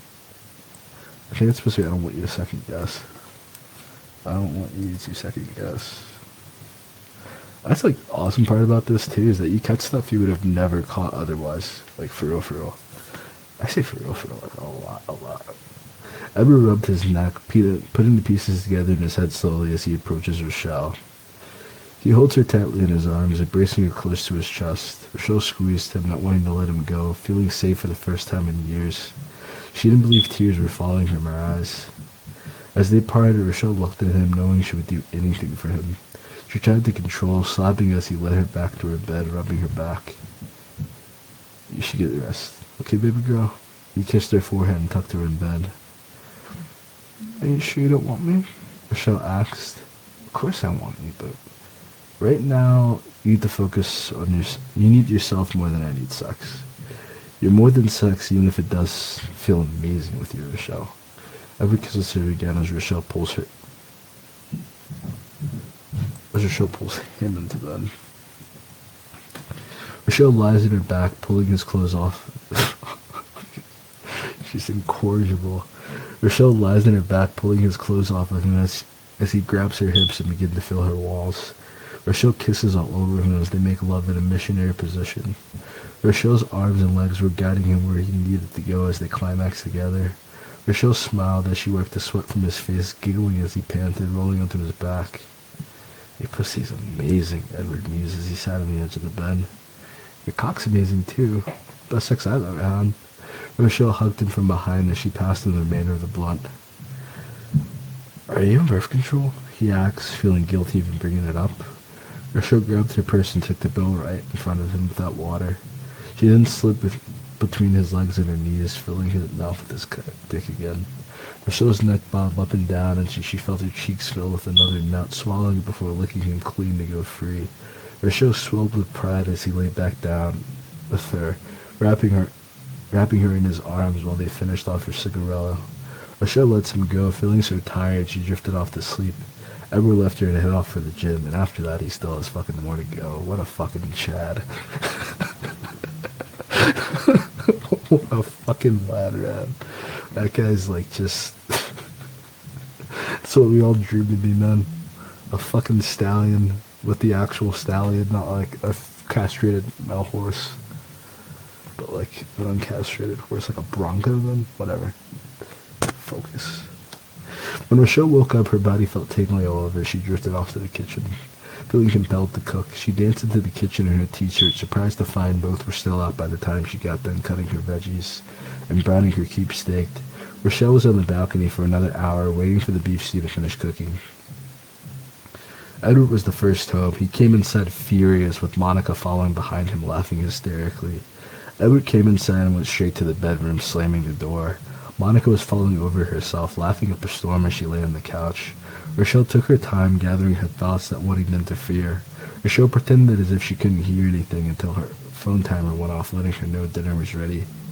Rochelle took a deep breath as she went inside to find Monica laying across the couch. It didn't take long for Rochelle to realize Monica was drunk. She knew the smoothie wasn't enough to make someone act so goofy. Rochelle ignored Monica at first, moving straight into the kitchen to turn off the pot. Rochelle turned, nearly having a heart attack as she sees Monica watching her from the kitchen island. You cook too? Monica rolls her eyes. I love to cook more than cleaning if you want to take up the cleaning. I don't mind making dinner when I get off work tonight. Get off work at night, Rochelle suggests. Monica rolled her eyes. If you're even still here after tonight.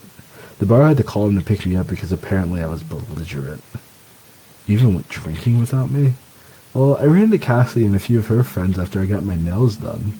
They took me to the bar, and after some conversation and a few drinks, they started doing karaoke. I don't see why they would have called you for that. I wouldn't let anyone sing without me. At first, I think it was a bit cute, but honestly, I didn't give the mic. Then I climbed out of the bar singing Halo by Beyonce. I wasn't feeling too angelic when security put me in a bear hug and made me sit behind the host booth in timeout until Edward came. She was afraid for going without me. What the hell, girl?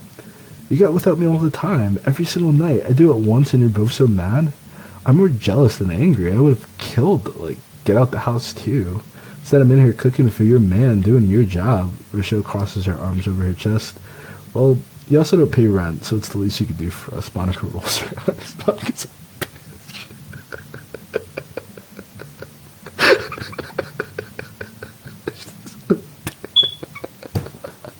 How did I make her? How did I create something? It's like having a child and seeing your child turn 18 and she's just like a bitch.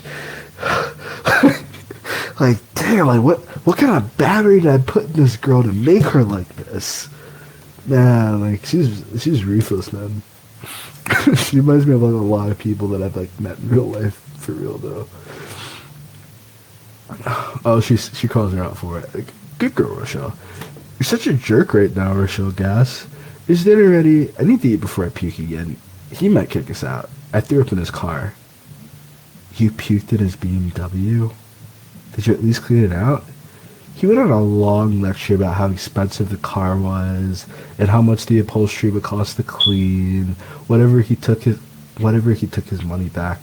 Well, whatever was left in the pay, I still owe him a few $100, Monica sighed. I'd be pissed at you too. Do you want me to speak to him? No. I'm gonna go in there and offer him some kitty to make him feel better. Besides, I'm raging horny right now, so please excuse me while I go. Please, my man. Monica claps her hands. Rochelle bit her lip, wondering if it wasn't even physically possible to have sex after their passionate lovemaking earlier. I think you should give him some space. Are you gonna take care of it? Monica rolled her eyes. There's a lot of eye rolling going on, Don't do that. Don't do that, Monica. Don't do that. Your eyes are going to roll in the back of your head and they're never going to come out again. Rochelle gasped, wondering where such a question came from, such a conservative person. Oh, Rochelle's freaky. She asked her if she's going to take care of it. I mean, I guess I could, but what would Edward think? Rochelle giggled as Monica began squeezing her butt and kissing her neck. I don't think I care who or what takes me right now. It's a massive itch that's never needed scratching before now. Monica explained as she jokingly rubs Rochelle's breast. No, you're crazy. You were about to kick me out earlier. Rochelle grabbed Monica's hands. But I thought you were fucking my man. Now you have a job, you're making dinner, and you smell so good. Monica kissed Rochelle's neck down to her shoulder.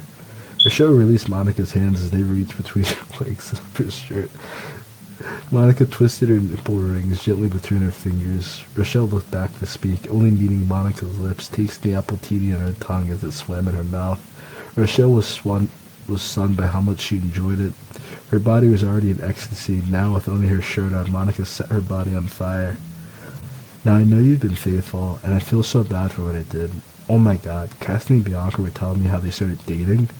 Oh no, Monica, please don't. Oh god. Rochelle tried to fight without a chance to shower, with Edward's seed still between her legs. Oh shit. Damn.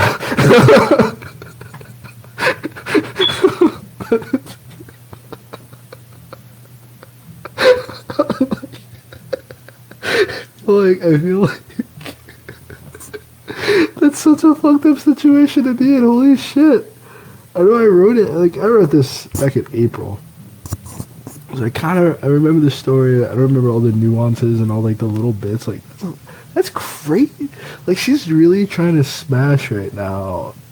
And she legit just like, how are you going to explain where all that nut came from?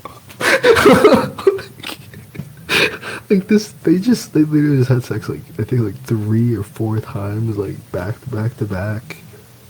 And like, she has to like reek of like, Rochelle has to be like 10% semen right now, and someone. Monica giggled, kissing Rochelle again, squeezing her butt as she leaves Rochelle for a bit to inspect the beef stew. I never knew you could cook, Monica noticed as she smells the pot. I had to learn quickly, Rochelle said, squeezing her breast and pitching herself to remind her she was awake and not dreaming. Okay, so I have a proposition for you. Monica turns up as she turns to find Rochelle in the middle of flinging herself behind her back. It's not what it looks like. Rochelle raises her hands, crossing her legs as she ran for Edward.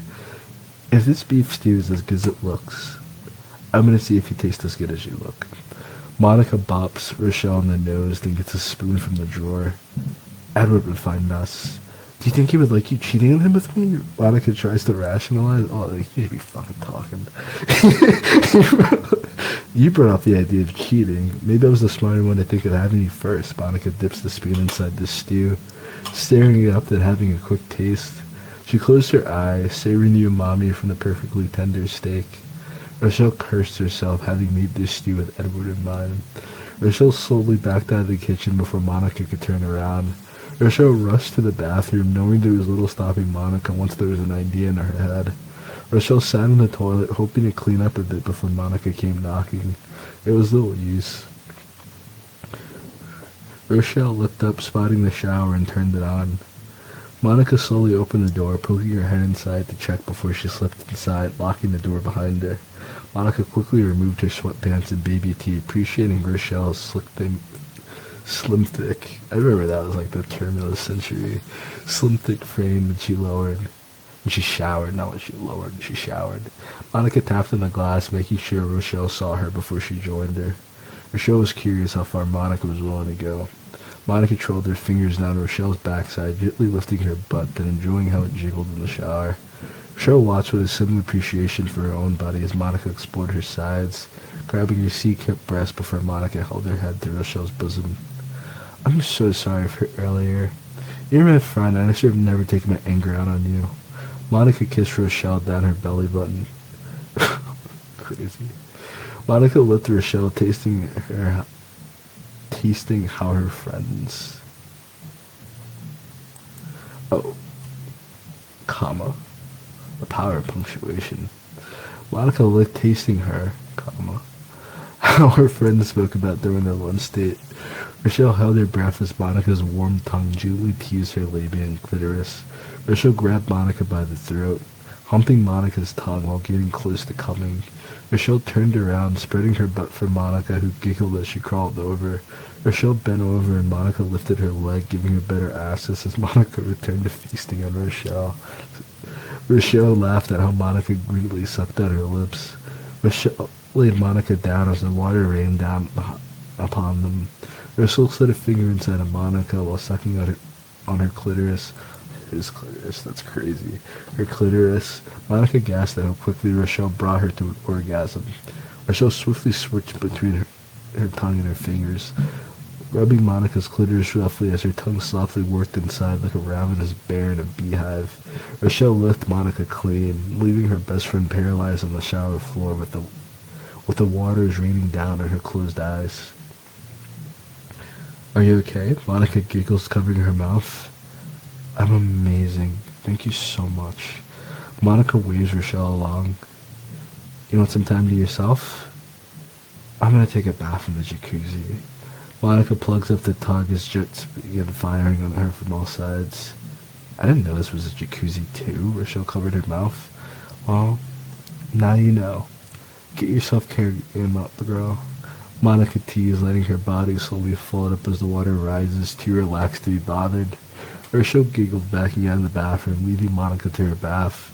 She wondered how much Monica must have drunk to come up with such a crazy idea. More than anything, what the hell...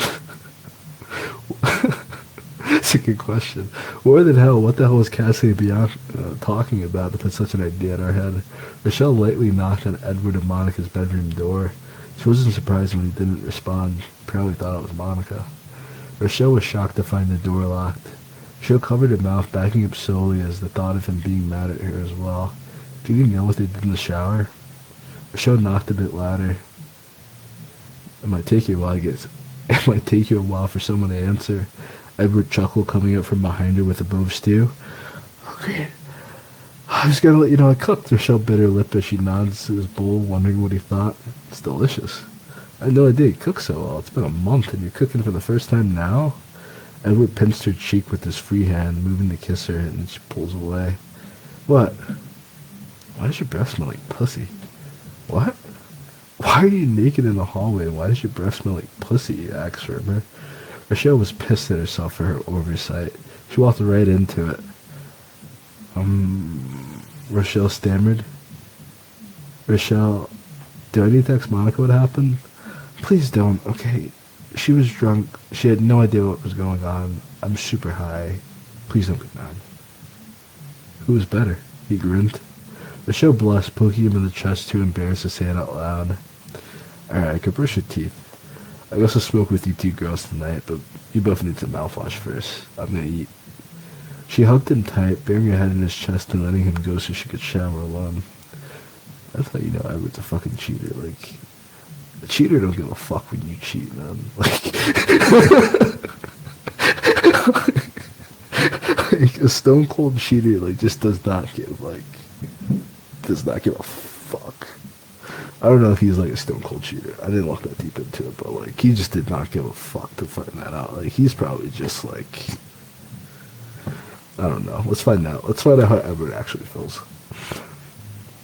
Edward shook his head as he popped the lock with his fingernail, wondering how he got so lucky after all this time being blue-balled by Monica. Edward resisted Rochelle's presence at first, but was more than grateful to have her around now. He caught himself before he could continue dwelling on the difference.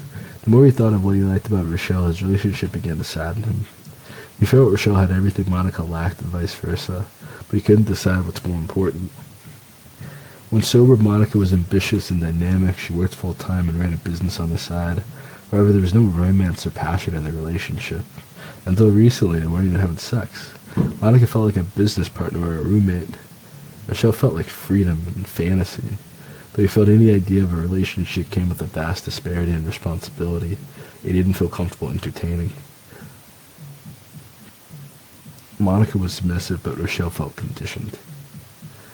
Edward ate in virtual silence, not even bothering to turn on the television.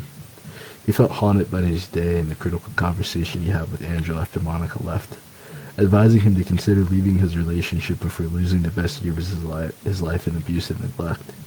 Angela mentored him, but he felt he was ready to branch out into his own practice. Initially, this was why he became a partner. However, seeing each other in equal playing fields complicated their relationship, as Angela never felt it necessary to hide her attraction for the younger man. She was giving him advice and telling him about her ex-husband often in hopes he avoided their mistakes. In the end, Edward was exhausted with his relationship, sex, and Monica's mood swings. Since Rochelle had a job and those two seemed to be the best of friends, he felt it might be best for him to leave and move to a place with lower property values. As Angela always advised him to do before they got old and learned bad habits, he built his real estate empire. Become successful while he still had a student mentality and no ego. Edward laid in his bed, feeling he got as good as he gave, yet feeling all the same his relationship with Monica was running its course. He wished for it to be more sensible in his mind, but even with the sex, there was so much he felt was lacking. He didn't need a business partner. He wanted a wife. Somebody who could take care of the home while he reached his highest capacity. If she tried to unlock her potential as well, he would help her. He thought, well, that's what Monica was about, but in reality, she wanted money to live however she wanted. Edward wanted to save his money to become a millionaire, if not a billionaire. It felt impossible for Monica to spend money before they could even make it. They felt They were doing better than many people in their families or other side. I would have didn't feel was enough to get laxed over. He worked hard every day to keep his scholarships from soccer and have the grades to get more. On top of being a full-time athlete and student, he worked full-time. And when he lost his job years ago, he spent his last $700 to get a real estate license where he met Angela, his instructor, who offered to become his mentor. And though Monica didn't know, Angela proposed to marry him once before a business trip before she knew he had a girlfriend. See, Angela believed in his potential enough to keep teaching him. Edward looked up shocked as Monica entered the bedroom with a broad smile on her face. Edward of all the things to mess up on, that's what I mess up on. Edward sighed, standing up to put his bowl in the sink before Monica jumps in front of the door, blocking him. What's up, Mo? You look so sad, baby. What's wrong? Monica rubs his chin, kissing him, hearing him talk about mouthwash. I'm not in the mood, Mo. I can ask for transfer a loan if you're worried about the car, Monica suggests. Edward says, I know money is significant to you, Monica, but money is super important to me. Baby, I can work extra hours, like, it's not a big deal. I'll pay you back. You're going to be paying me back by working extra hours as someone else's slave or getting us further in debt. That's not paying me back. I gave you $500 today. You handed me $55 fucking dollars back. Are you serious? Spending money is important to you, not managing it, not accounting it, saving it. Edward, please relax. Monica hugs him. Edward sighed, wanting Monica to let him go. Rochelle told me you two just got done doing what you two just got done doing. I think I'm gonna let you two have this place and I'll move on. Edward rubbed his temples. Baby, no, I love you. I know you and Rochelle did something this morning. I know you both wanted to protect me. I don't want to lose you or my best friend. Monica holds Edward tighter. You saying I got both of you? Edward asked. I would rather you two didn't, but I'm not going to ruin my life because you two find each other attractive, you know. Monica frowned. Edward shook his head. It isn't Rochelle. It's us, Monica. We need help badly. I don't want to keep spending money to pretend to be rich with you. I want you to get rich, and I feel like I have to teach you everything. You're not happy being with me? I don't give a fuck about being happy if I'm living in debt, Edward exclaims. I didn't know that. So are you and Angela having sex too? No, I've never had sex with Angela, but what's going on with you two then, Edward? Monica rubbed her eyes, trying to keep herself from crying. Angela wanted to marry me when I first got started for her. I didn't tell you because I needed the job. We figured things out, but it's time I move. I need to find a better territory for real estate because I don't have the capital for this area. Not to mention, he keeps spending all our money. Edward shakes his head at the confession. She proposed to you? And he said no? Yes and no. She's almost twice my frickin' age. I already started dating you. I already chose you over Angela, but I don't know. I think I should have stayed single. Maybe we were better off as friends. How could you possibly say such a thing? If you already know me and Rochelle had sex, then why are we trying to fool ourselves? I knew I lied to you about it as well. You're trying to protect me. Yeah, but I'm protecting you from reality, and I shouldn't have to do that. I need a partner to help me face reality, not someone trying to run from it. Can you be patient with me? It's my first time on the planet, just like yours. I'm not perfect, and neither are you. And if you're cheating on me with my best friend, Monica confronted Edward, you're right. I'm sorry, Monica. I had sex with her too. I thought I'd get back at you, but sex with a woman isn't the same as what we did this morning. I love you. When I was angry today, I felt so protective and passionate over you. We can work through this and fix things. We can go to counseling. Thank you, Mo. Edward hugged her, kissing the forehead repeatedly. Monica hugged him tightly. I love you, Ed. I truly do. But don't make me any rash decisions. It has been a long day, and I'm super stressed out. Monica smiled. The fuck? Monica smiled, rushing out the room and coming back quietly with her purse. Monica smiled as she tossed her purse to him. Edward picked up the bag, taking out 2 ounces of cannabis, throwing one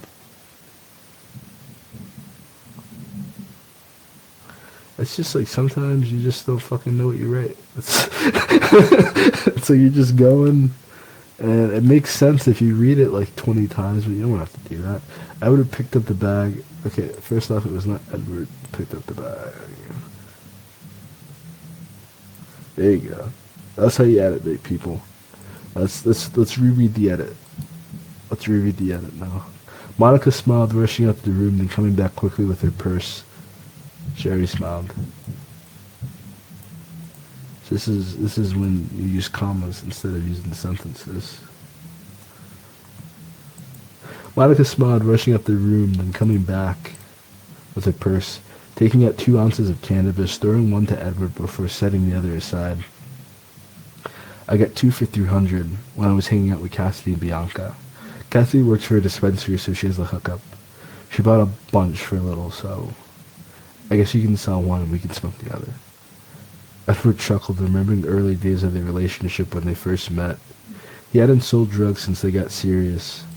After he lost his job, drug money held him over until he finished his real estate course. Then he went from selling ounces to selling houses to transform his life. Regardless, he could still earn enough to get his money back from Monica to pay back for his upholstery. I'm sorry for doubting you. I didn't spend it all foolishly. I listened to you, baby.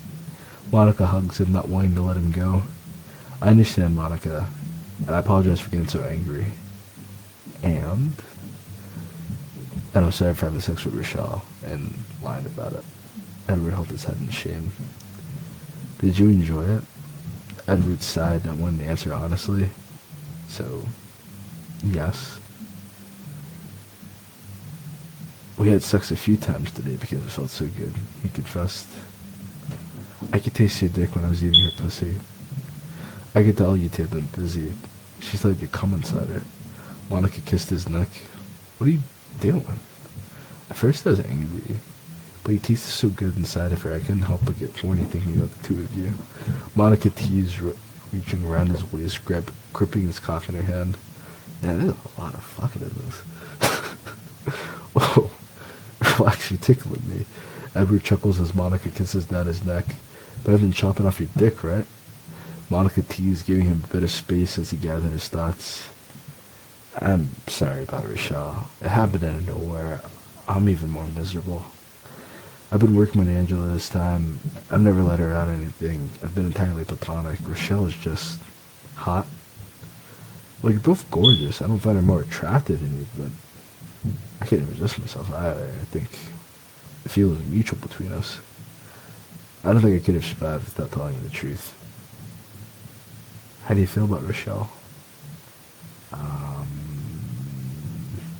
He blushed, rubbing his neck. Well, she's amazing once you get past her work ethic. She was like a perfect housewife. He looked away, worried about what Monica was going to say. I can see that, but there's more to a wife than staying at home. Monica tried to convince him, but his face said his words didn't move him. Critical fail. She rolled a 1 critical fail. If you say so. She wasn't the one drunk and dancing on the bar. She was home cooking my dinner. Maybe listen to what I'm telling you. You can learn a bit from your friend. Monica gritted her teeth. Pissed off the very woman he had been complaining about the past month was now the golden role model because she got a little job and could cook before he talked about how they needed her to move out. Now they were having sex and Rochelle was so fucking great. Well, it says freaking great, but like, you know, I could tell what I meant to say at the time, but I was tired of using the F word. Monica quieted down, wanting to keep the peace, but felt pissed off beyond belief at the prospect of avoiding anything from Rochelle. Oh, I'm only laughing because I know what happens next. I know what's about to happen, and I can't even like fucking give it away to you. Oh my god, you guys are not ready for what's about to happen. You guys aren't ready. You don't think Rochelle has anything to learn from me? I mean, about other things outside of romance. Edward shrugged. You think she's a better girlfriend than me? She called herself my girlfriend? Rochelle's... Edward smug, blushing at the idea of dating Rochelle. Holy shit. This is so fucked up. Like, I'm sorry. Like, this is a lot darker than what's happening. Like, what's happening is really dark, but like, it's a really fucked up situation. I can't help but laugh at it to kind of like avoid just being so dour and so sad. It's like, it's a really fucked up situation. I feel like Kevin Hart when he's like, damn. Like, I'm not trying to laugh at it, but like, I have no choice but to laugh. Like, right now, I'm trying to serious. Serious. Alright. We're doing this. This is happening. And we're doing it. We're here. We're in the moment. We're doing it. And it's going to be good. Let's go. No, she didn't. She denied it even happened. Monica was beginning to get frustrated all over again. Sorry, you're perfect. You're great. And blah, blah. Edward rolled his eyes, standing up to leave the room.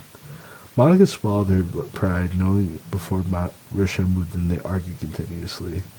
She never found what he was complaining about too important. She had to admit Rochelle did naturally everything he asked for, and she put up a fight against. Cooking, cleaning, and being submissive were the last things on Monica's mind.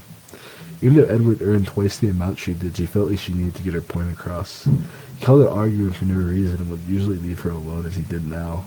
But for Monica, felt like him walking away was a victory, meaning he was too prideful to admit that she was right. She didn't feel very right anymore. She had been cheated on and found out her boyfriend had been ghosted by his boss all on the same day. He had told her the relationship was falling apart, but she felt he was exaggerating. That's how a lot of you chicks get in fucked up situations. Y'all do exactly that. You'll be in a fucked up situation. It's not that bad. It's not that bad. Nah, look. It don't gotta be that bad. It don't gotta be terrible, but you gotta at least admit what the fuck is going on and fix what the hell is going on. You can't just be sitting there like, my leg's fucking bleeding. It's not that bad. My bone is broken and it's sticking out of my shin, but it's not that bad. You don't want to be living like that. Alright, let's focus. Serious. The pain in her heart let her know he was downplaying the situation. All in all, he had been patient and up until the day faithful. Monica wanted to save her relationship, but the prospect of having her man back to herself was impossible the longer Rochelle felt like living with him. She needed Rochelle to move on and find her boyfriend. Instead, Rochelle was trying to take hers. Monica dressed up quickly, coming outside to find Rochelle comfortably cuddled up with Edward as they kissed. The two ignored the television and Monica as they moaned in each other's arms. Rochelle began to mount him as they began, as if they had been having sex. Monica coughed. Hey, it's Mo. Rochelle giggled, looking over her shoulder as Edward let go. Edward avoided eye contact with Mo as if she was the one. She were the one intruding. Damn.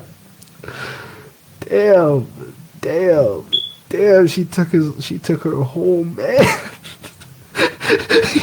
Yo, she took her whole man. Yeah, don't ever let anybody move in with you.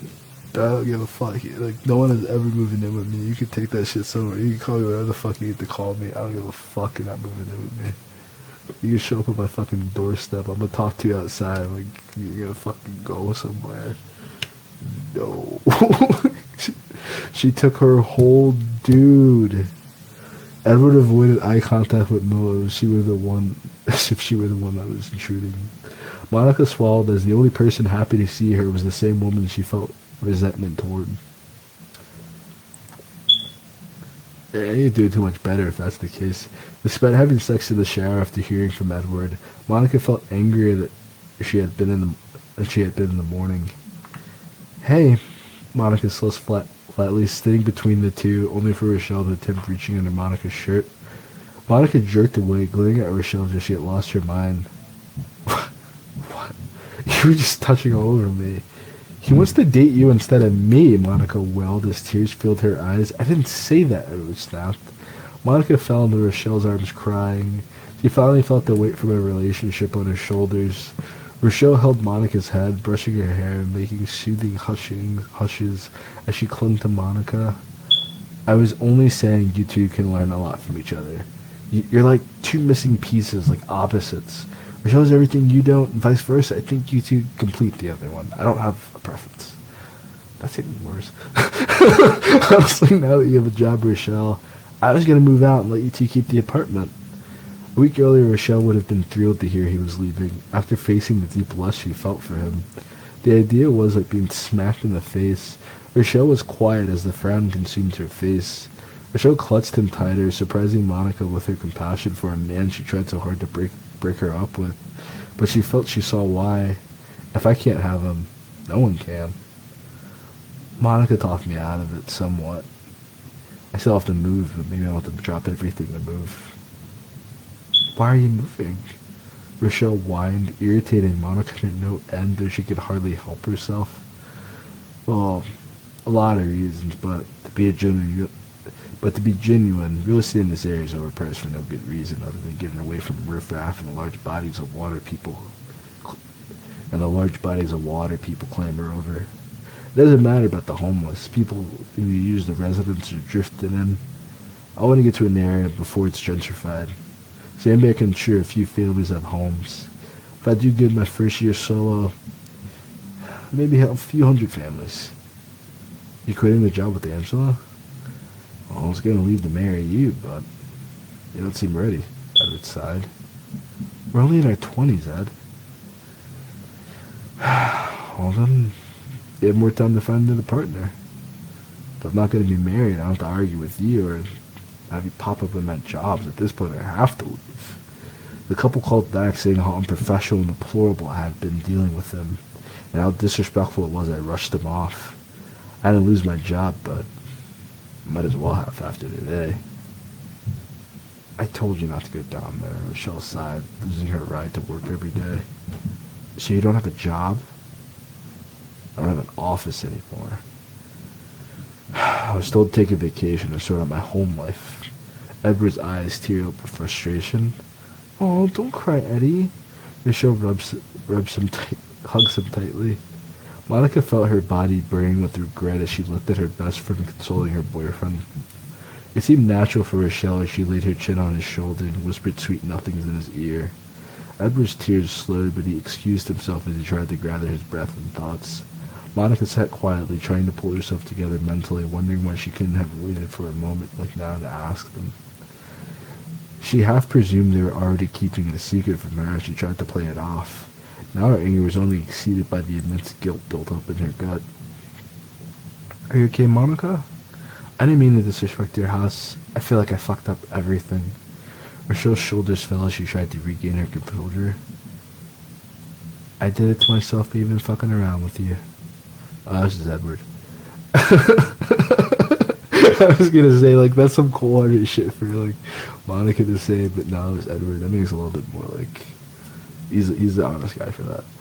I did it to myself by even fucking around with you. It serves me right to suffer. I would have rejoined them holding a bottle of wine in his hands, ripping out the cork with his teeth, then drinking from the bottle. Carla Rossi, the big jug, huh? You must feel sad. Monica held her chest inching closer to him. Their eyes met for a moment, departed as neither knew what to say. I would have felt like he ruined his life with his decisions. Monica felt no different from how she took her relationship for granted up until the day. It seemed fixable. They both looked at Rochelle, wanting to feel resentment, but their love had grown too deep for different reasons. Edward blamed himself. Monica didn't know what to do and think. What do you think, Ro? Monica asked. Me? Rochelle was shocked. Well, I guess you're part of this now. Edward agreed. I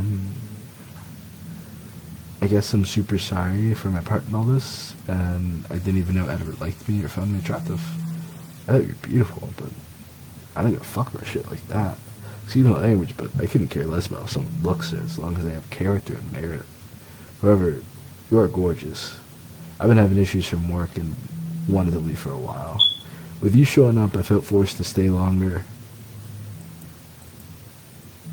than I wanted or even felt comfortable doing. Well, quit? Rochelle shrugged. You can't just quit, Rochelle.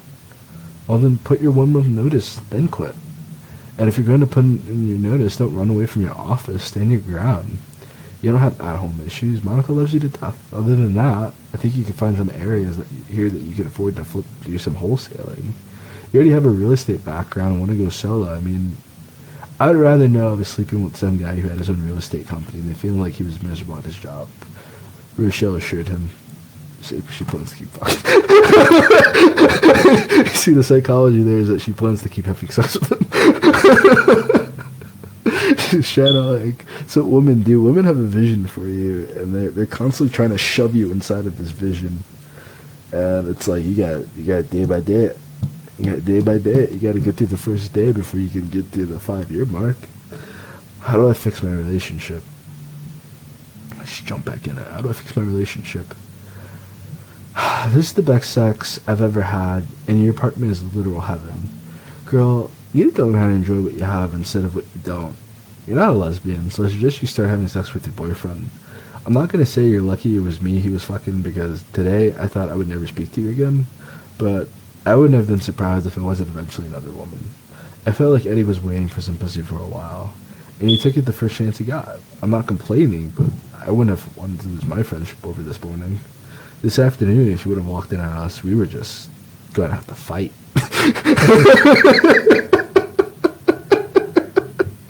She'll begin laughing, remembering how crazy her sex with Edward had been today. You're right.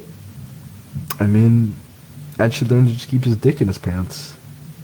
My dick was in my pants. You brought this sexy chick in here, Monica. I can't pretend to be vegan. At the end of the day, I still like steak. You didn't want to be celibate? Hell no. I was respecting you because I thought it was the right thing to do. But damn, you're hot, Monica. Beautiful as hell with an amazing body. I think I showed my self-control since I met you, but I've only been doing all this shit to eventually have sex with you. Maybe put a baby in you and start a family. That's good. Monica muttered, looking away from Monica. That's her reality. she like legit has this dude's nut inside of her right now. I didn't know you felt so strongly. I felt like you two were trying to fucking cuck me. Plus, you're always hanging out with those 2 lesbian chicks. I didn't know what the hell I was doing. I guess I didn't mind sex because I was already focused so much on my last breakup. But damn, I don't know, I miss sex so much. You never had it. You didn't know you were missing out on, babe. I had a hunger I couldn't satisfy here. Well, you can now. I loved having sex with you. Especially if it costs you your job with that bitch Angela. Fuck her. I don't have to pay the rent myself as long as I'm not around her ever again, Monica exclaims. Angela and I have never done anything. Who the hell is Angela? And did you use a condom because you were raw dogging me, bro?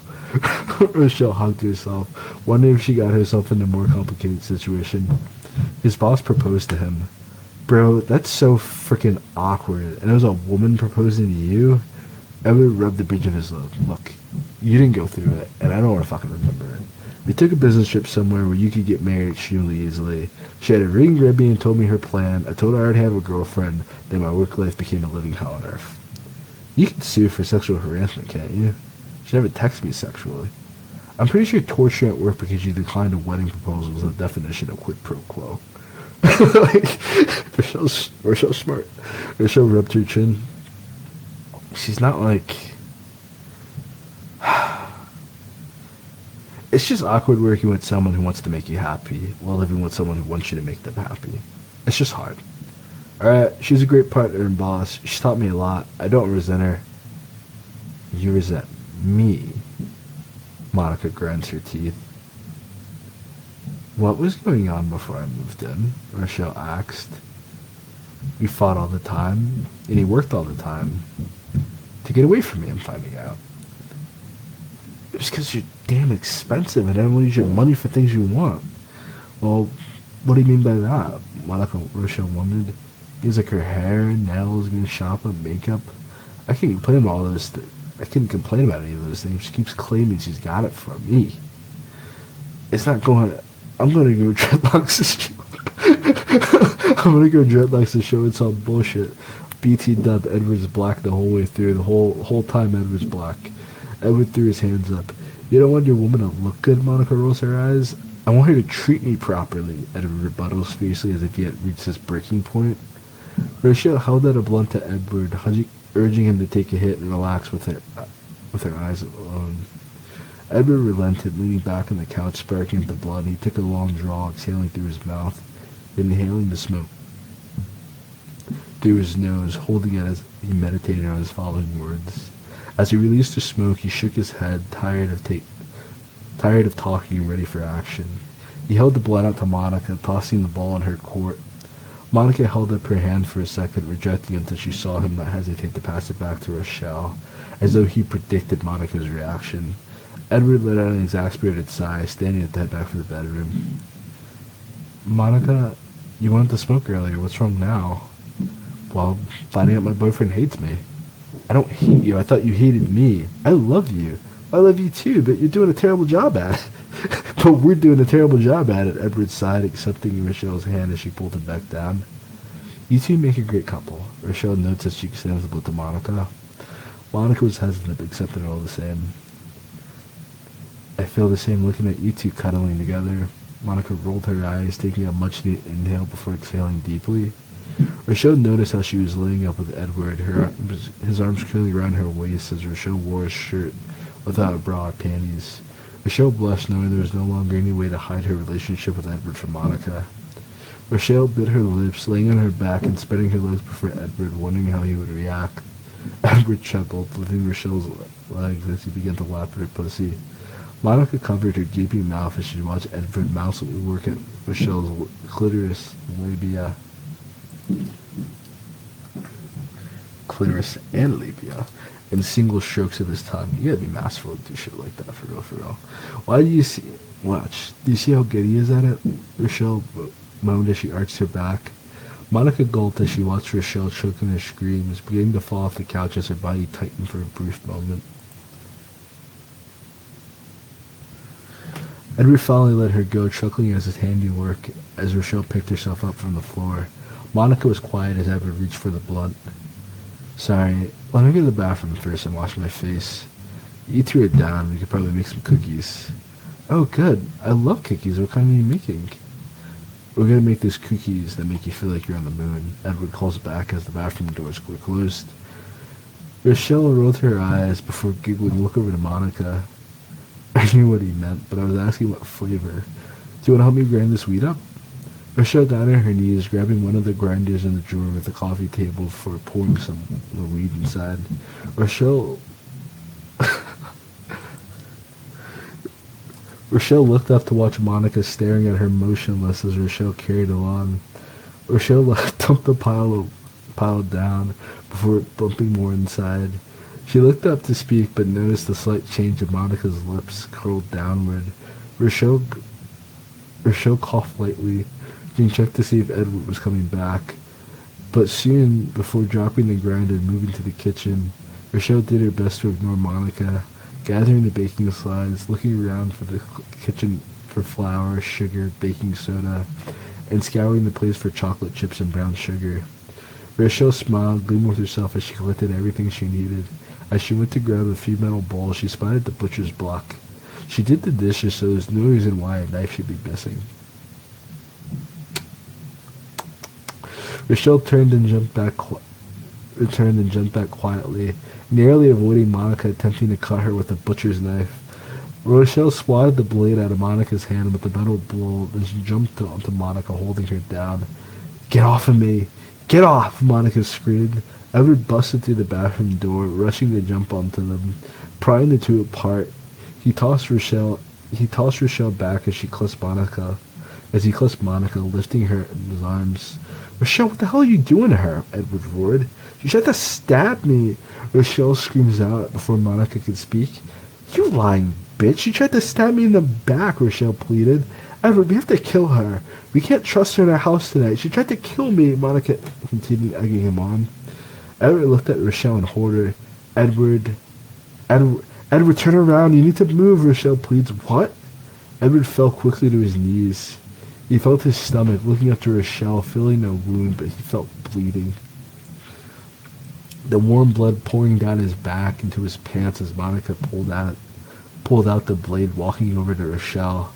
Rochelle jumped onto it over the kitchen island, grabbing a chair to haul off Monica as they stood from across the kitchen and living room. We have to call 911, Rochelle screams. I'll call them after we all die. You two can fuck all you want in hell where you two little devils are going.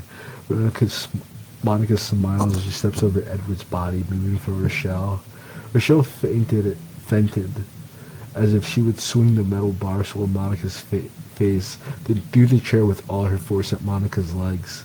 Monica fell over herself, grasping at her bleeding legs, crying out in pain as she lose sight of Rochelle.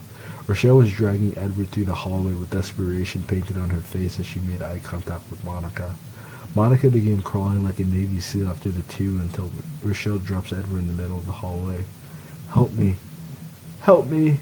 Help me! Rochelle shrills, banging on every single door in the hallway as quickly as possible. You bitch! Monica cries out, rolling herself back into the apartment, locking the door behind her. A commotion swarmed inside the hallway, giving Rochelle no chance to speak as everyone began calling for an ambulance, seeing their neighbor bleeding and struggling to breathe on the ground. Rochelle swore she saw Monica in the crowd but had no real idea with all the people. The police and ambulance arrived at breakneck speed, narrowly saving Edward's life. Rochelle sat by his side, dressed in its spare sweatpants, one of the female EMTs had on hand. She gripped his hand tight, knowing he took the blow so she didn't have to endure it. The doctors reported it had been more than muscle mass in his... If it hadn't been more muscle mass in his back, the laceration would have been fatal. If it had been Rochelle, she would have likely died in the ambulance. The police stood guard outside the doors in the hospital as no one found Monica. The apartments had no traces of blood, no signs of struggle, and no trail of Monica. With Edward's name on the lease, they had no way of finding her. Usually just after surgery, Monica was left waiting. Rochelle was left waiting. Rochelle had been sitting patiently in the waiting room for any word about Edward's condition. It was unlikely to see Monica again, but who she did see shocked her. A slim-framed man with a bald head wearing a black hoodie approached Rochelle. He was holding a coffee cup out to her the way she liked, 5 creams and 7 sugars piping hot. What are you doing here, Michael? Rochelle clutched her arm and purse, nearly curling into a ball as he approached. Well, I got a text saying that you were in the hospital. I knew you were visiting when I was asking about you. They thought I was crazy. You are crazy. And security should come get you. Well, I'm here for you. Don't that count for anything? I'm here to bring you home. Michael extends his arms for a hug. I don't want to go anywhere with you, Michael. You kicked me out of your house. I'm not going to go back to being your punching bag or sex slave. Just leave me alone. Rochelle began screaming loud enough to attract a few people around her, though they all seemed reluctant to intervene. I brought you a coffee. Michael took a seat next to her and handed her the cup of coffee. Rochelle was hesitant to accept it, but felt exhausted.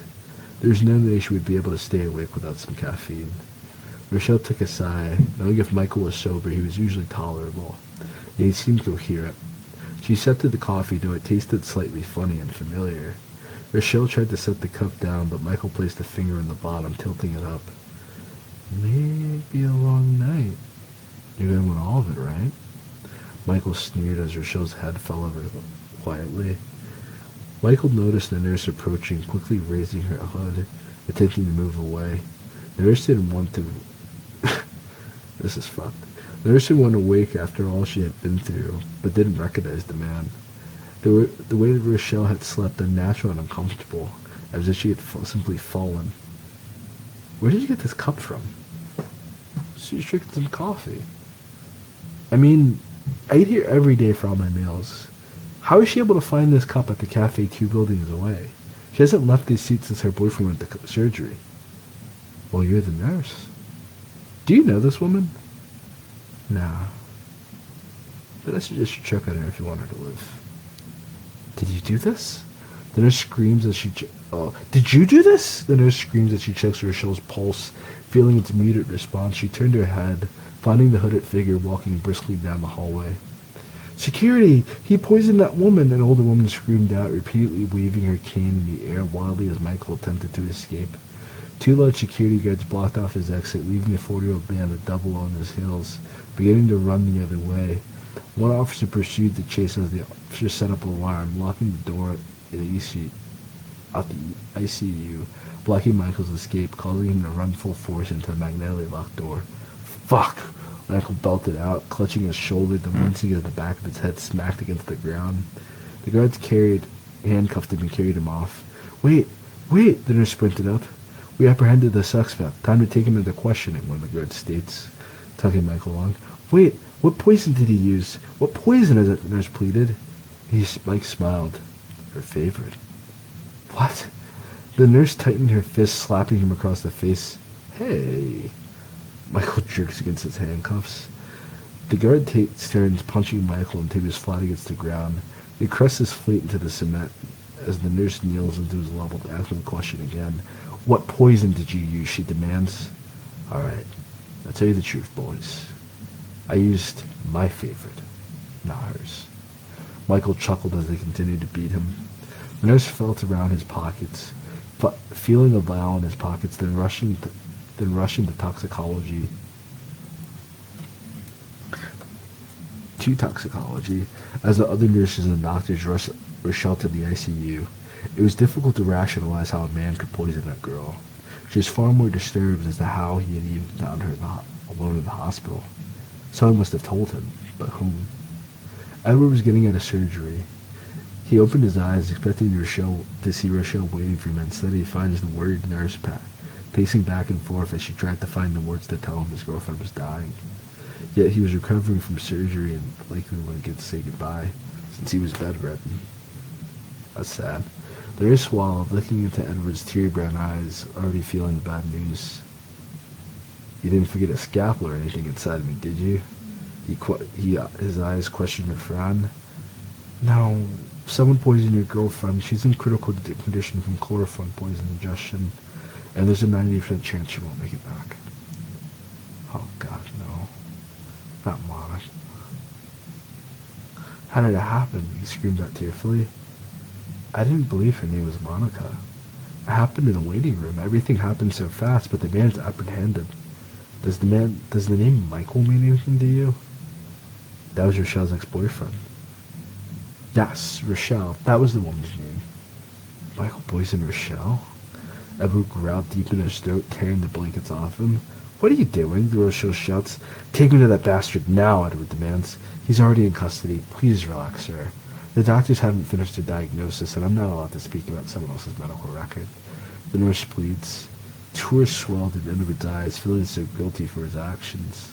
Like the nurse, he wondered how Michael even knew where to find him, and where he would have gotten poisoned. His mind moved quickly, remembering who brought him here. Do you ever file a police report? I need to file one as well. I need to look for a woman named Monica Fulton. She's the one who stabbed me. She's the one to try to have Rochelle killed. Edward strained, still in immense pain, forced to follow the nurse's advice. I'll alert the security team and police immediately. Already on it. Thank you, too. One of the police guards pokes their heads in from eavesdropping and then calls in new information. The officers strolled into the room, glad Edward was finally willing to create a formal report from his account. What happened here tonight, brother?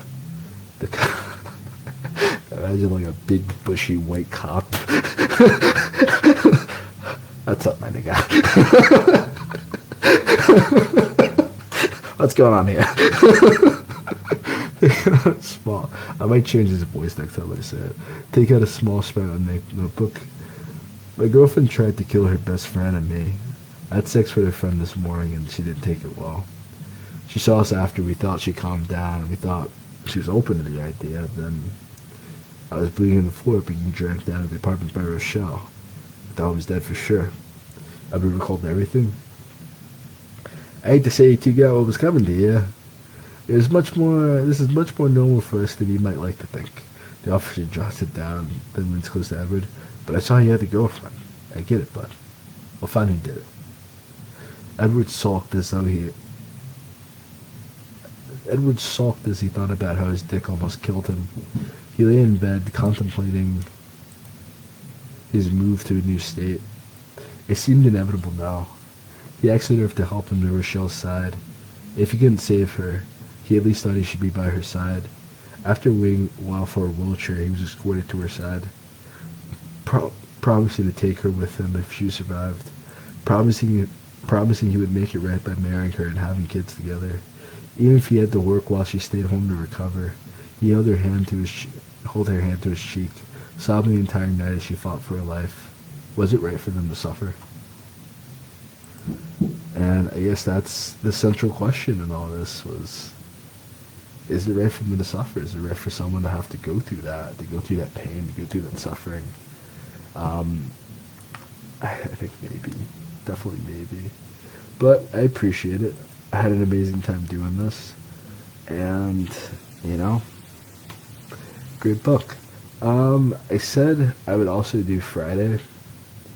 I finished the book already, so I don't actually know if I will do anything tomorrow.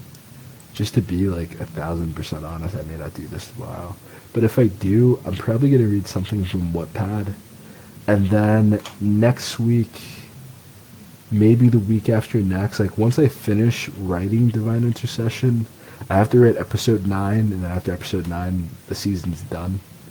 I might read Divine Intercession. I might read Divine Intercession for like a week or something. But that's it. Good night. You got other things to do, I got other things to do. Peace. Together they rebuilt their lives, moving out east and buying property in underdeveloped countries. Years passed by without a word from Monica or trial date. As if she had fallen off the face of the earth, the Monica watched the couple online, monitoring their every movement and vacation, ruining the day she allowed Rochelle to move in with her and her boyfriend. Now Rochelle's husband. It wasn't going down like that.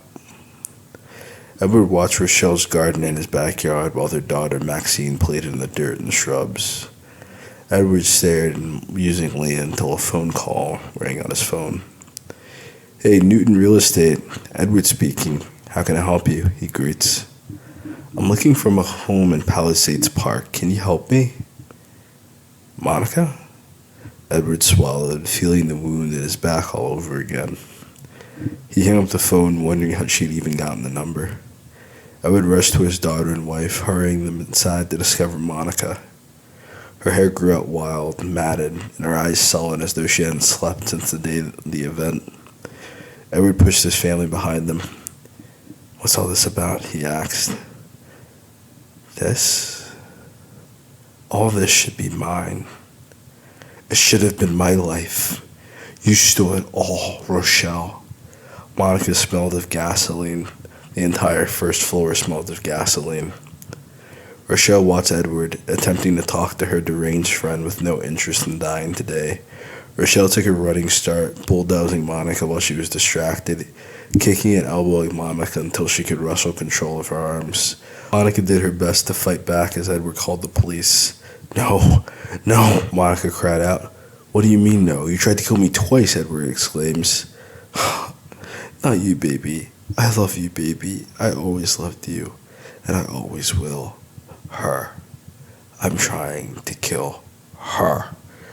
Monica drew the knife from inside her jacket, stabbing Rochelle repeatedly.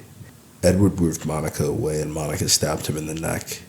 She watched with grief as she slowly pulled the kitchen knife out of his throat, watching Edward drop to his knees, unable to stop Monica from approaching the baby, too young to know a thing.